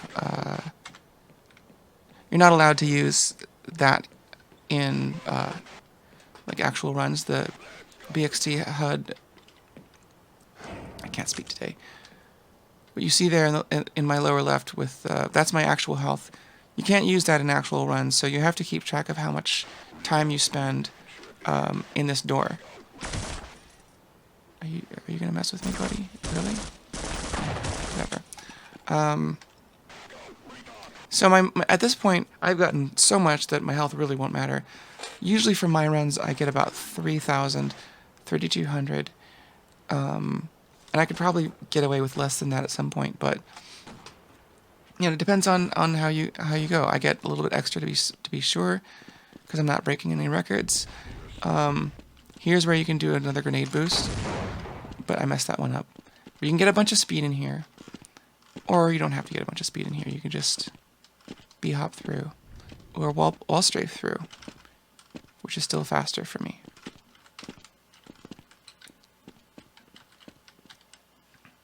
Okay. I've noticed that by the time I get to this area, the amount of Tau cannon ammo I have is very variable. You need at least 13 to destroy the door, not that door, but the one behind it, the one in the corner. And you also, if you don't have a bunch of speed here, which some people do, and they just fly over there, it's great. But assuming you don't have speed, there's a couple ways you can do this. One is just use the trampoline, get there. You can press the use button to, stop in your tracks. Get up here, and then I could do a tau boost over there. That was rather inelegant, but the point is to get over here. Another thing I've noticed that I can do is do that. Sometimes I get high enough to bounce off of this and get in there a little bit faster, but it's very inconsistent. That's going to be a more advanced strat for me.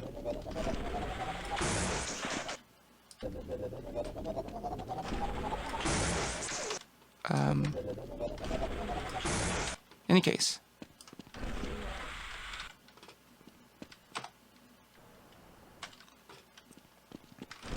One way or the other, it's not too hard to get up to this platform.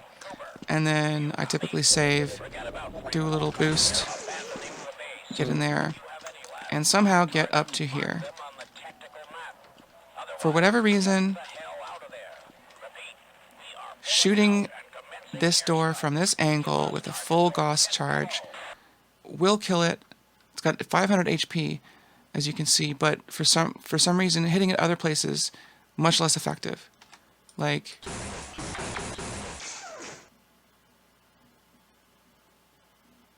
well, actually, it's just there. There's nothing.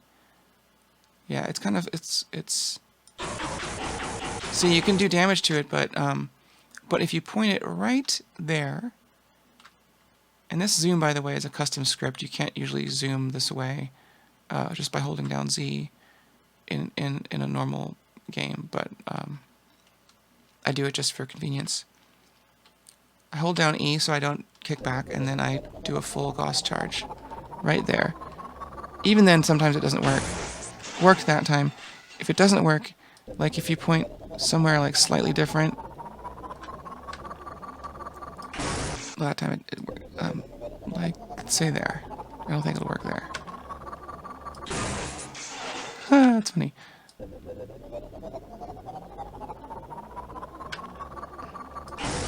Like that sometimes happens. It's almost dead, so if you just do a couple magnum shots, like, or shotgun blasts, you'll get it. Like sometimes I'll be just like really low on tau cannon ammo, or see, I didn't get it there. A couple of magnum shots should do it. Nope, they didn't. How about some shotgun? There we go. So sometimes you gotta do that. Just use a couple different weapons or whatever, but the point is that you can get through there without bothering with that silly little coordinate thing. While strafing here, barely avoiding death. Just forget about Freeman. That will break on its own. So we just sort of stroll through here. There's ammo there. We can do some tau boost to get through here a little faster.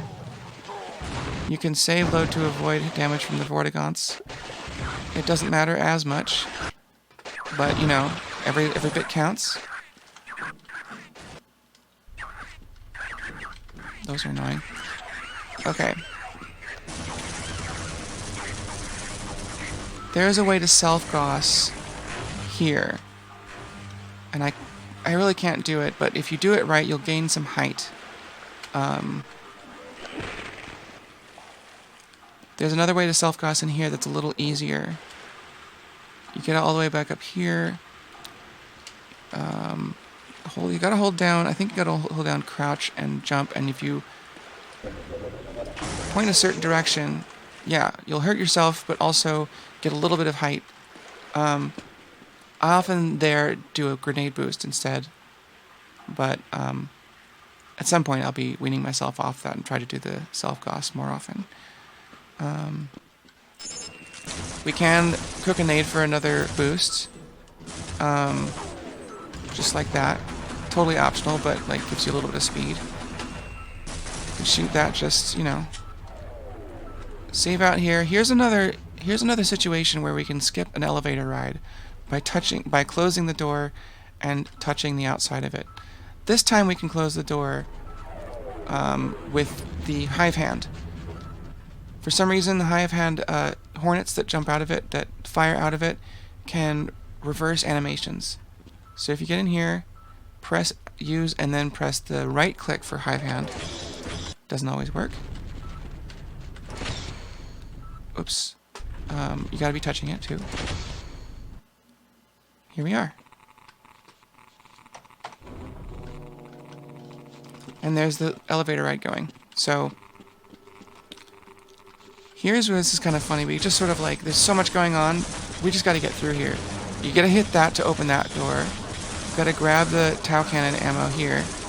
But otherwise, like, just, you know, hop through or boost through or whatever. I like to kill these guys because Hornets, Hive Hand can really mess. So you saw right there how I reversed the animation of the door and got it to close a little faster. But if Hornets from an alien grunt were to come into this room, and then the level change trigger happened, it would crash the game. Literally just crashes the game. Game stops, run stops. You know, forget it. Game over, man. So that's why I kill those grunts. Here we can just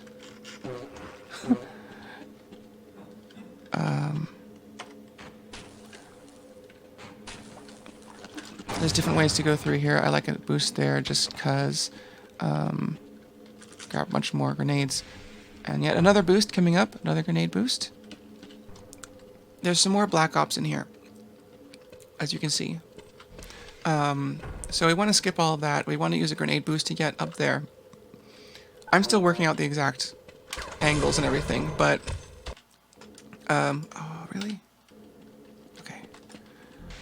Sometimes I come over here into that corner and I point down, and it'll get me up sometimes, but I'm still working out the exact timing of... Oh, that was pretty good. In any case, one way or the other, you got to work out a grenade boost that... Oops. That will get you up to one of those top platforms.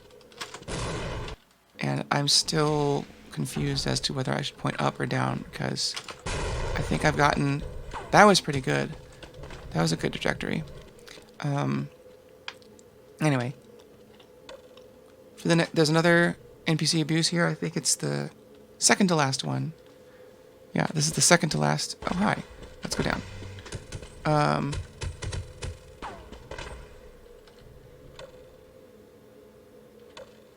Right. There's a level change trigger. I want to have...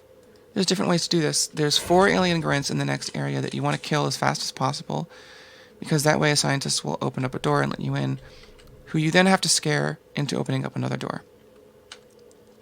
So I get my Tau Cannon ready, my shotgun ready, and I don't have any nades to spare, so I'm going to use... Ooh. I'll use a satchel, probably. Or a pineapple grenade. I try that. Anyway, so... here we go. Save out here, start charging. There's going to be an alien grunt that opens this up, and one behind him, and I try to get both of them. I did. I got the one in the back. I want to get both of them. Once this front one dies, that one will appear, which I can kill with explosive barrels. And then that one just appeared too. So I'm just going to get him with the satchel. I apologize. Now he opens this thing. I couldn't risk opening that door until I was sure you... There are a couple different ways to scare the scientist. One of them involves firing the Tau Cannon through the wall before he opens this door. I haven't mastered that yet. I'm just doing the simple one where you shoot him twice in nod his head, and he'll run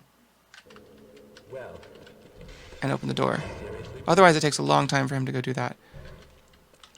Here's a self-goss that can get you up. Not hard. We definitely don't need the ammo. There's some Gauss, right? Gauss ammo in there. Tau Cannon ammo, same thing. But we don't need it. And we don't need the gluon gun, aka the E-gun. We don't need that yet. We only need the gluon gun once in the whole run, which is for the last boss. Okay, here we are.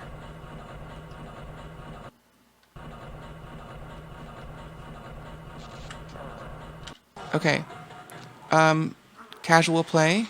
You would normally go down into those areas and activate some switches, but we're not going to do that.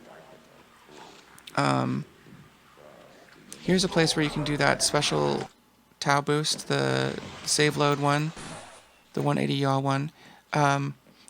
If you, for some reason, are low on SMG nades, which happens, but you don't want to kill your run, you're just doing this for fun, whatever, there's more nades in here.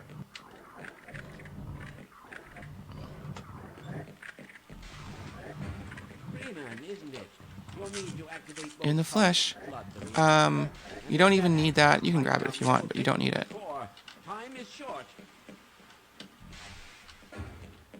You definitely, like, you don't need armor either, because there's lots of grenade boosts, and armor always interferes with grenade boosts. And we have, you know, lots and lots of health. So here we come through here. I'm going to show that. Where am I? Here we go. I'm going to show that again. So you just like charge up, jump, save, load. You got a big bunch of speed right there, which is cool. So, got my nades ready. SMG nades ready.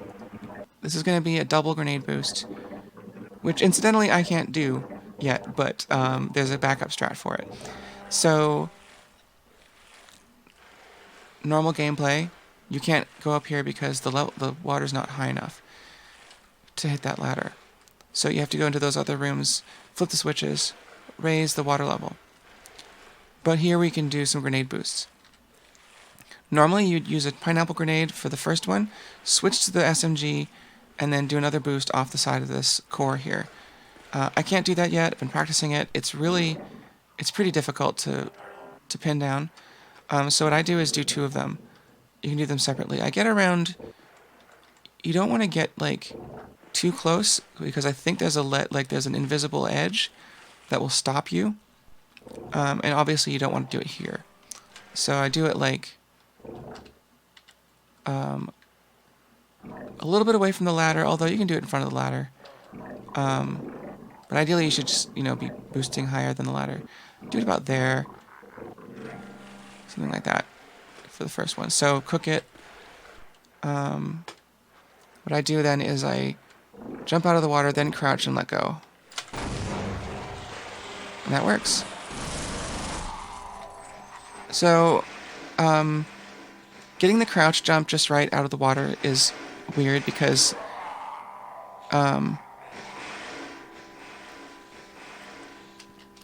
like if the timing is off, you won't go up, you'll go some other direction. So what I do to make sure, what I do is I jump out of the water, then press crouch, because then I have more time above water to get the grenade thrown. And then the second one, I suppose you could use a regular grenade for this, but I've never tried. It'd probably be pretty hard. You want to do a SMG grenade boost, crouch, jump, hit, and you gotta, it's tricky because you want to do it such that it just puts you right directly to this door. So down there is the, like where we came in, and there's the ladder, and I do the boost from right there. When people do the double boost, the second boost will be right around there. And there's enough space, you can see there's like the space, this gap in the catwalks here. Oops. Right, so, not bad.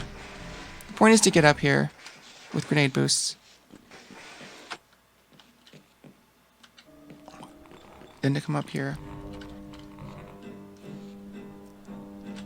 Now, most runners will start a Tau cannon charge, while they're on this ladder. Because there is a little boost you can do here. It's tricky though, because this boost is quite tricky because you have to duck under there, but then let go of duck and turn very quickly.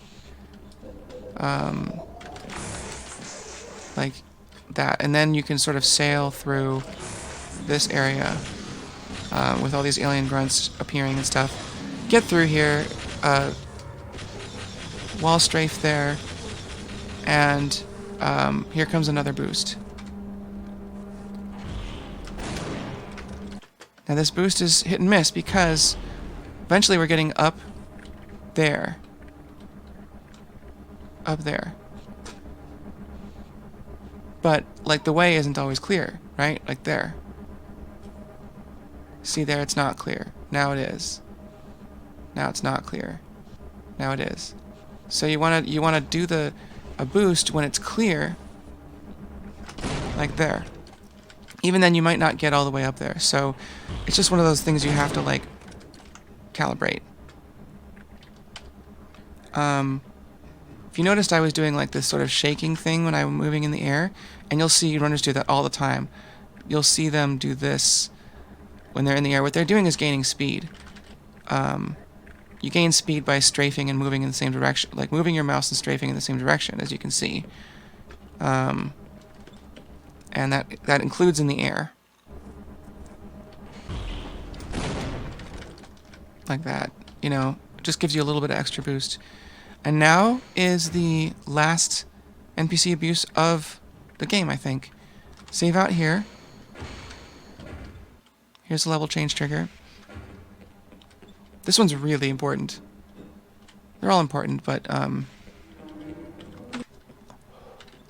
here's a Barney Guard. We have to charge up a little Tau cannon shot to shoot through this glass and hit him. Because Tau cannon shots can shoot through barriers. So Barney's going to get mad. He's going to get aggro at us. And so he's going to move in this direction to try to shoot us, and we'll open the door. Because NPCs, they move near a door, the door opens. It just happens. So we get that door open, and then we throw a grenade and get him to and scare him, and get him to open the other door.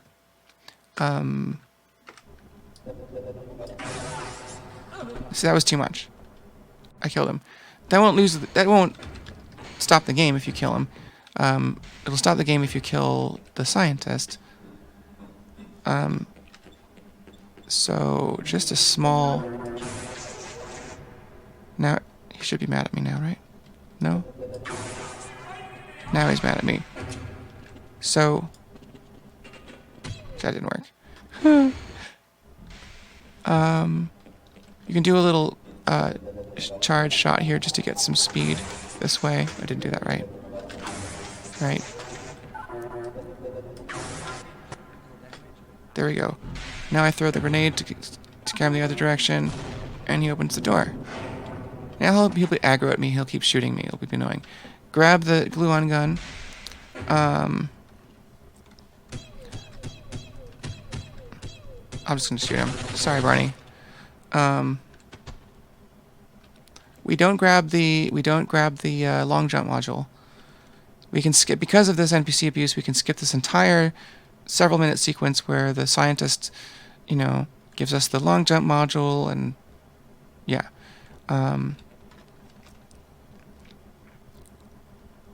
There's a weird little glitch that I found, that if you are out of satchels, and then you grab the ammo box that has 5 satchels in it, sometimes you won't be able to switch to your satchels. It's really weird. So if you're out of satchels,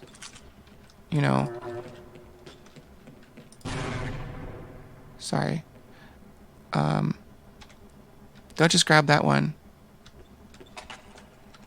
See, I just grabbed that one. It gave me several satchels. No, that one.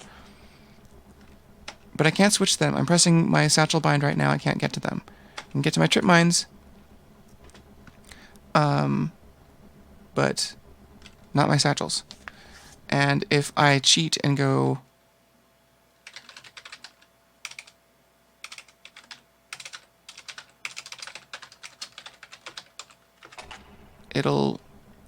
it gets confused. It just gave me some trip mines.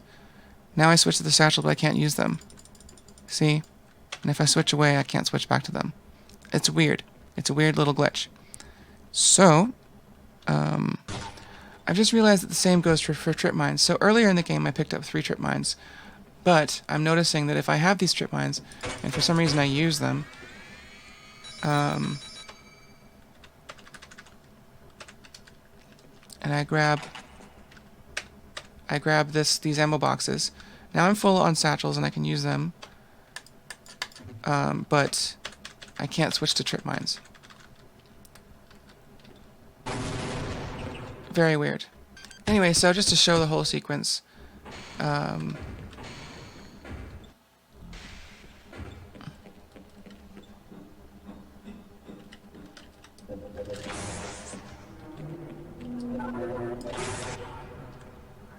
want to make sure to throw the grenade, you know, far enough away to not kill the scientist. Because, oh, sometimes that happens, and you can throw another grenade to scare him. Sometimes he doesn't open that door, which actually I'm glad happened just now. Every once in a while, when you scare him, Barney doesn't open the second door, so you can just throw another grenade. But let's see, I think, I'm gonna do it one more time.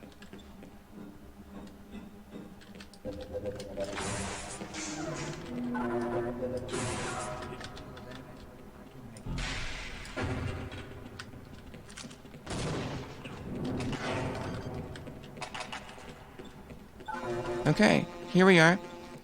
So, unfortunately, I have to euthanize the guard, because he keeps shooting me. It's annoying. Here we are in here. Here's another really long cutscene that we get to skip by, well, there's a special trick. You can get to you have to just jump in there. You can get to it with a grenade boost. I haven't been doing that much myself, but, you know, eventually gonna learn. But, you know, you can get up there with a grenade boost if you know how. And then what you gotta do is shoot your hornet into that thing. And if it works right, shoot your secondary fire into there, and if you do it right, the hornets will take the kill from the kill trigger, and you can just transport to Zen. So this is pretty straightforward. You can just grenade boost down here. There's fancier ways to do it, but there's probably a fancy way to do it. But like, you can just do that if nothing else. Come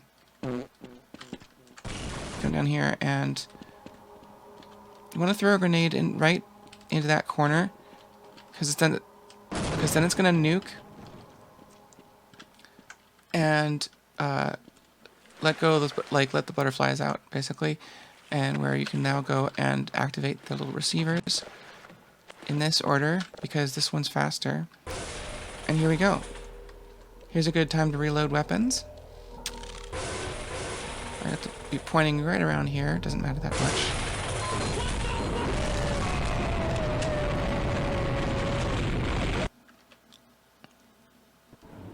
Here we are at Gonarch's lair. Gonarch isn't that hard, especially the first round is pretty simple. Don't grab the armor, don't grab the weapon box. You can definitely kill those things. You gotta wait for Gonarch to get over here.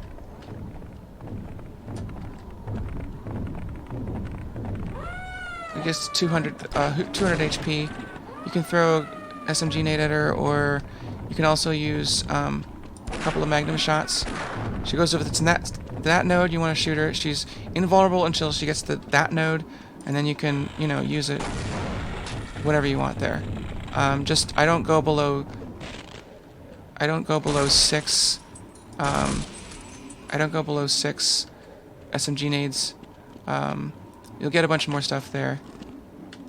You'll get 4 more SMG nades, and more satchels, and more magnum ammo. Normally you want to be ahead of Gonarch, but basically the point is just to once she gets over there, to shoot her there. And then she'll go over to that node. Now sometimes Gunark will not become vulnerable and attack you, and like right now, notice her health is not at 300, it's at 1, which means there's kind of not shit I can do. I don't know exactly. This is what you don't want. You don't want the Gunark like attacking you like that.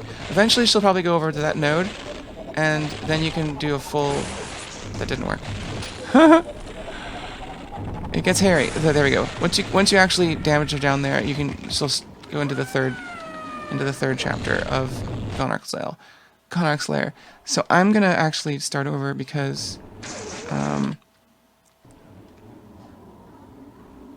where am I? What am I doing? Who am I? What's going on? Here we go. I'm gonna start over because I want to do the second part properly. I'm just gonna leave a satchel here because I can. Switch back to 5. Basically, like, there's no point in shooting her until she comes over here and gets to 200 health, and you can fire away. And you only need to do this 3 times. She'll come over to this node, you fire it, wait until she turns around, you can lower your FPS. Boom. Grab these supplies and try to get ahead of her. Which you can do, actually, not too hard. Zen's gravity is different from Earth's, and I've found that bunny hopping is a little easier in the low gravity. Basically, I've seen runners basically come right around here. This area seems to be safe. That didn't work for some reason.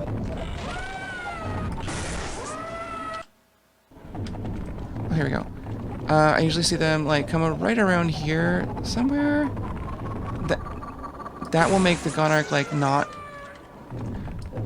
Depending on where you are, it depends. It changes the Gunark's pattern. And if you're in certain places, she's more likely to like become vulnerable to your attacks.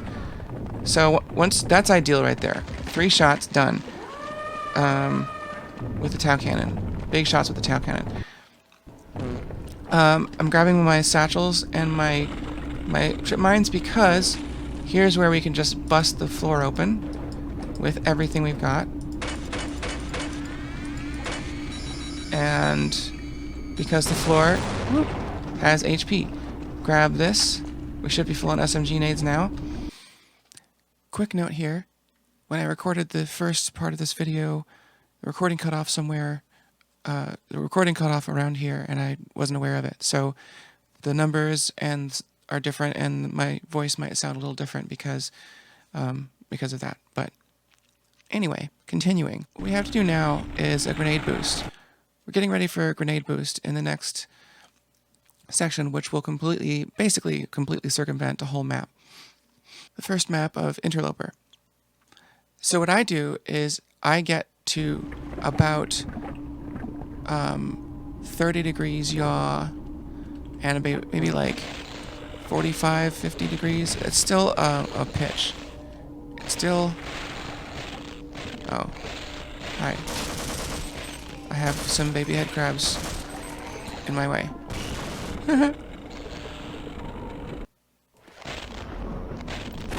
And if you do that right, it's first try. I recorded that part yesterday too, but I just re-recorded it now because I didn't get any of them right, and that one was right.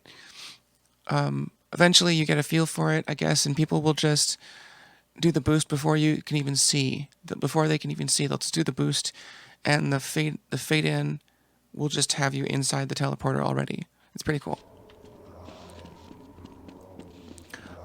So coming in here, you can do a Tau boost if you like. I usually don't these days because it's just like, I'm still just getting a hang of my overall route and so forth.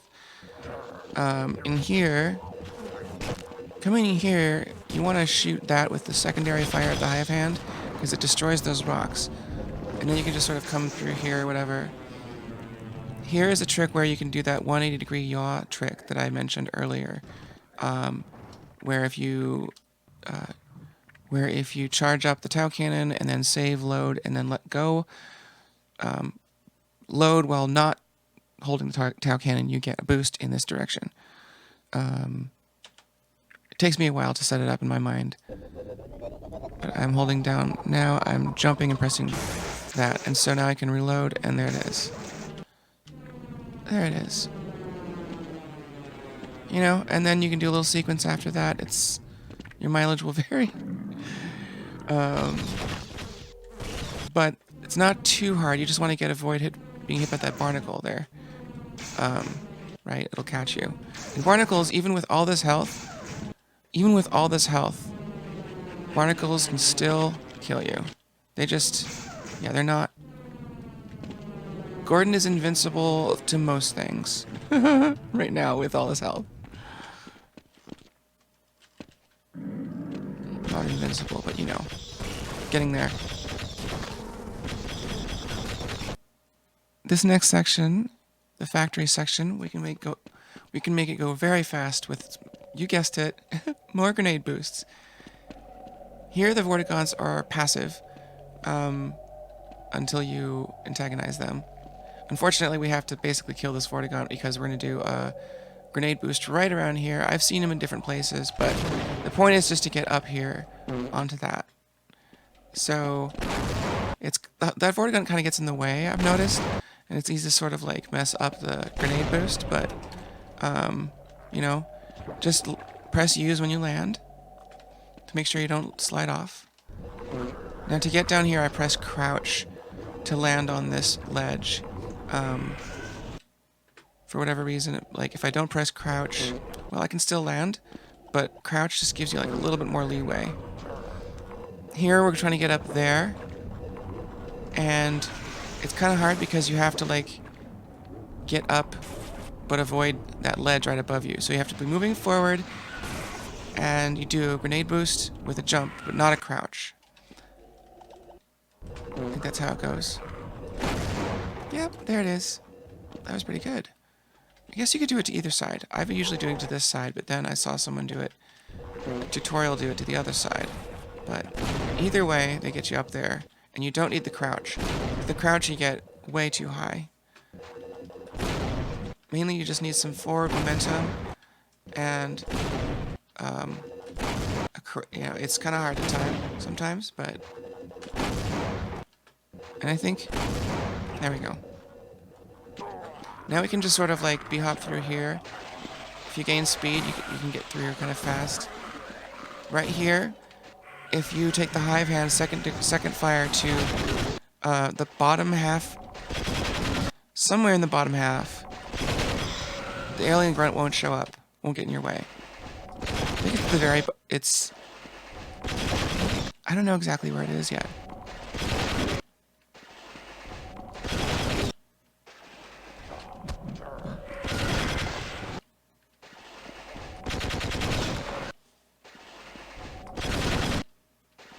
I think it's like the sides. No? Anyway, you can do that. You get through here. You get in here. And we are ready for a double grenade boost. This is fun. You can actually do it in either direction, but you use an SMG nade and a pineapple grenade. I see most people do the pineapple first.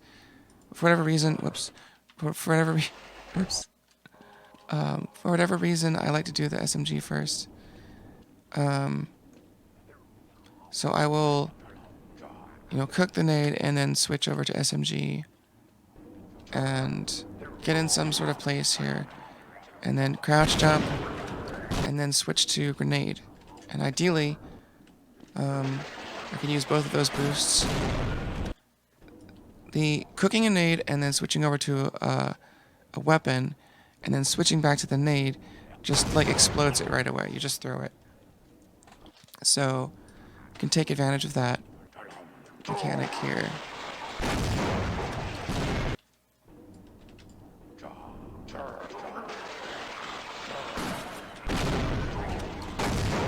If you're lucky, you can get that way, like that.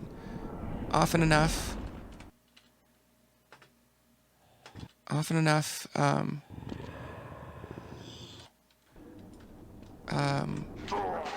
to go like above.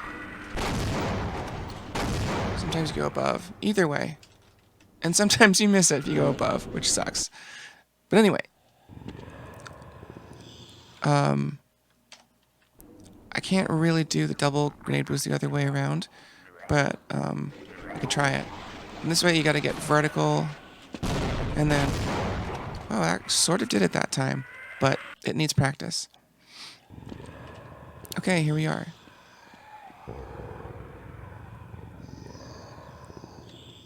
Gotta get over there. I usually see people use the Tau cannon.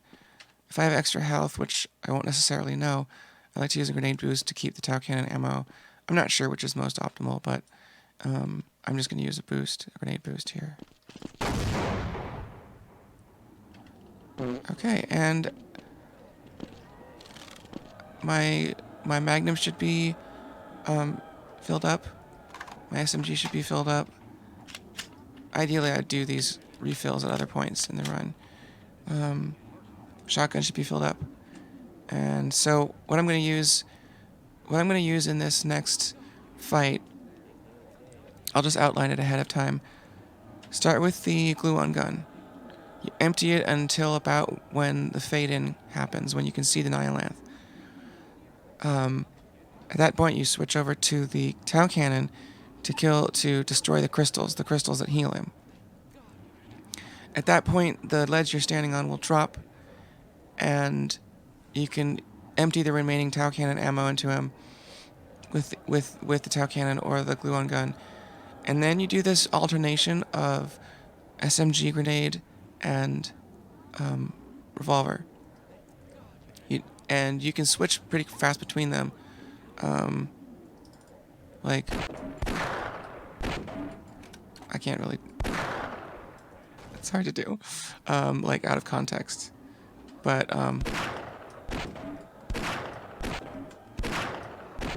like that. It's a little bit faster than the time between shots.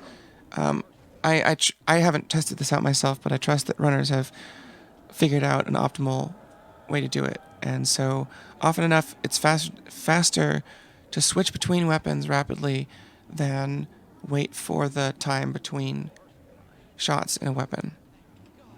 Anyway, and the main thing is, like, you try to stay behind the Nihilanthe, but I've found inevitably he'll get a portal sent my way. You can kill portals with secondary fire of the Hornet gun. You can also throw grenades at them, but you don't want to waste them. So if a portal comes, got that one ready. So, and then basically, like, at some point you just have to wait for you have to just keep filling him full of your ammo, and at some point his head opens, and then you can boost up and do the final shots to his head. Anyway, you can see there's a Nihilanthe HUD item on my screen.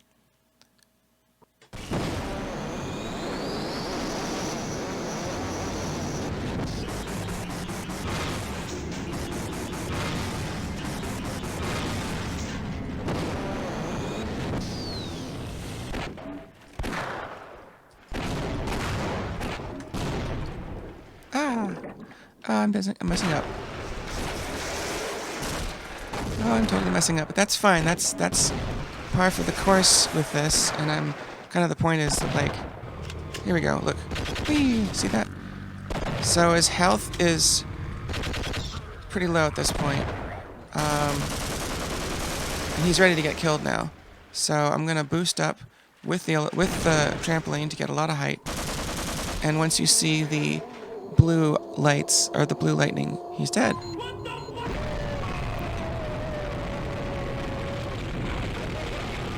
I've got lots of health left over. That was kind of on purpose. Ideally, you should be getting only enough health at the infinite health door to last you through the fight. I've come pretty close before. Like, I remember on one run, entering the Nihileth fight with like actually 79 health. In which case I had to like be really careful not to avoid all the hits from all of his attacks and stuff. So anyway, that is my sort of beginner's run of Half-Life. I'd say I'm pretty much a beginner runner. I've only been doing it a short time, and my strats are mostly granny strats that are a little easier, but it's so much fun. And I've noticed that even beating my own PB by like a minute is really gratifying. And the community is pretty nice too.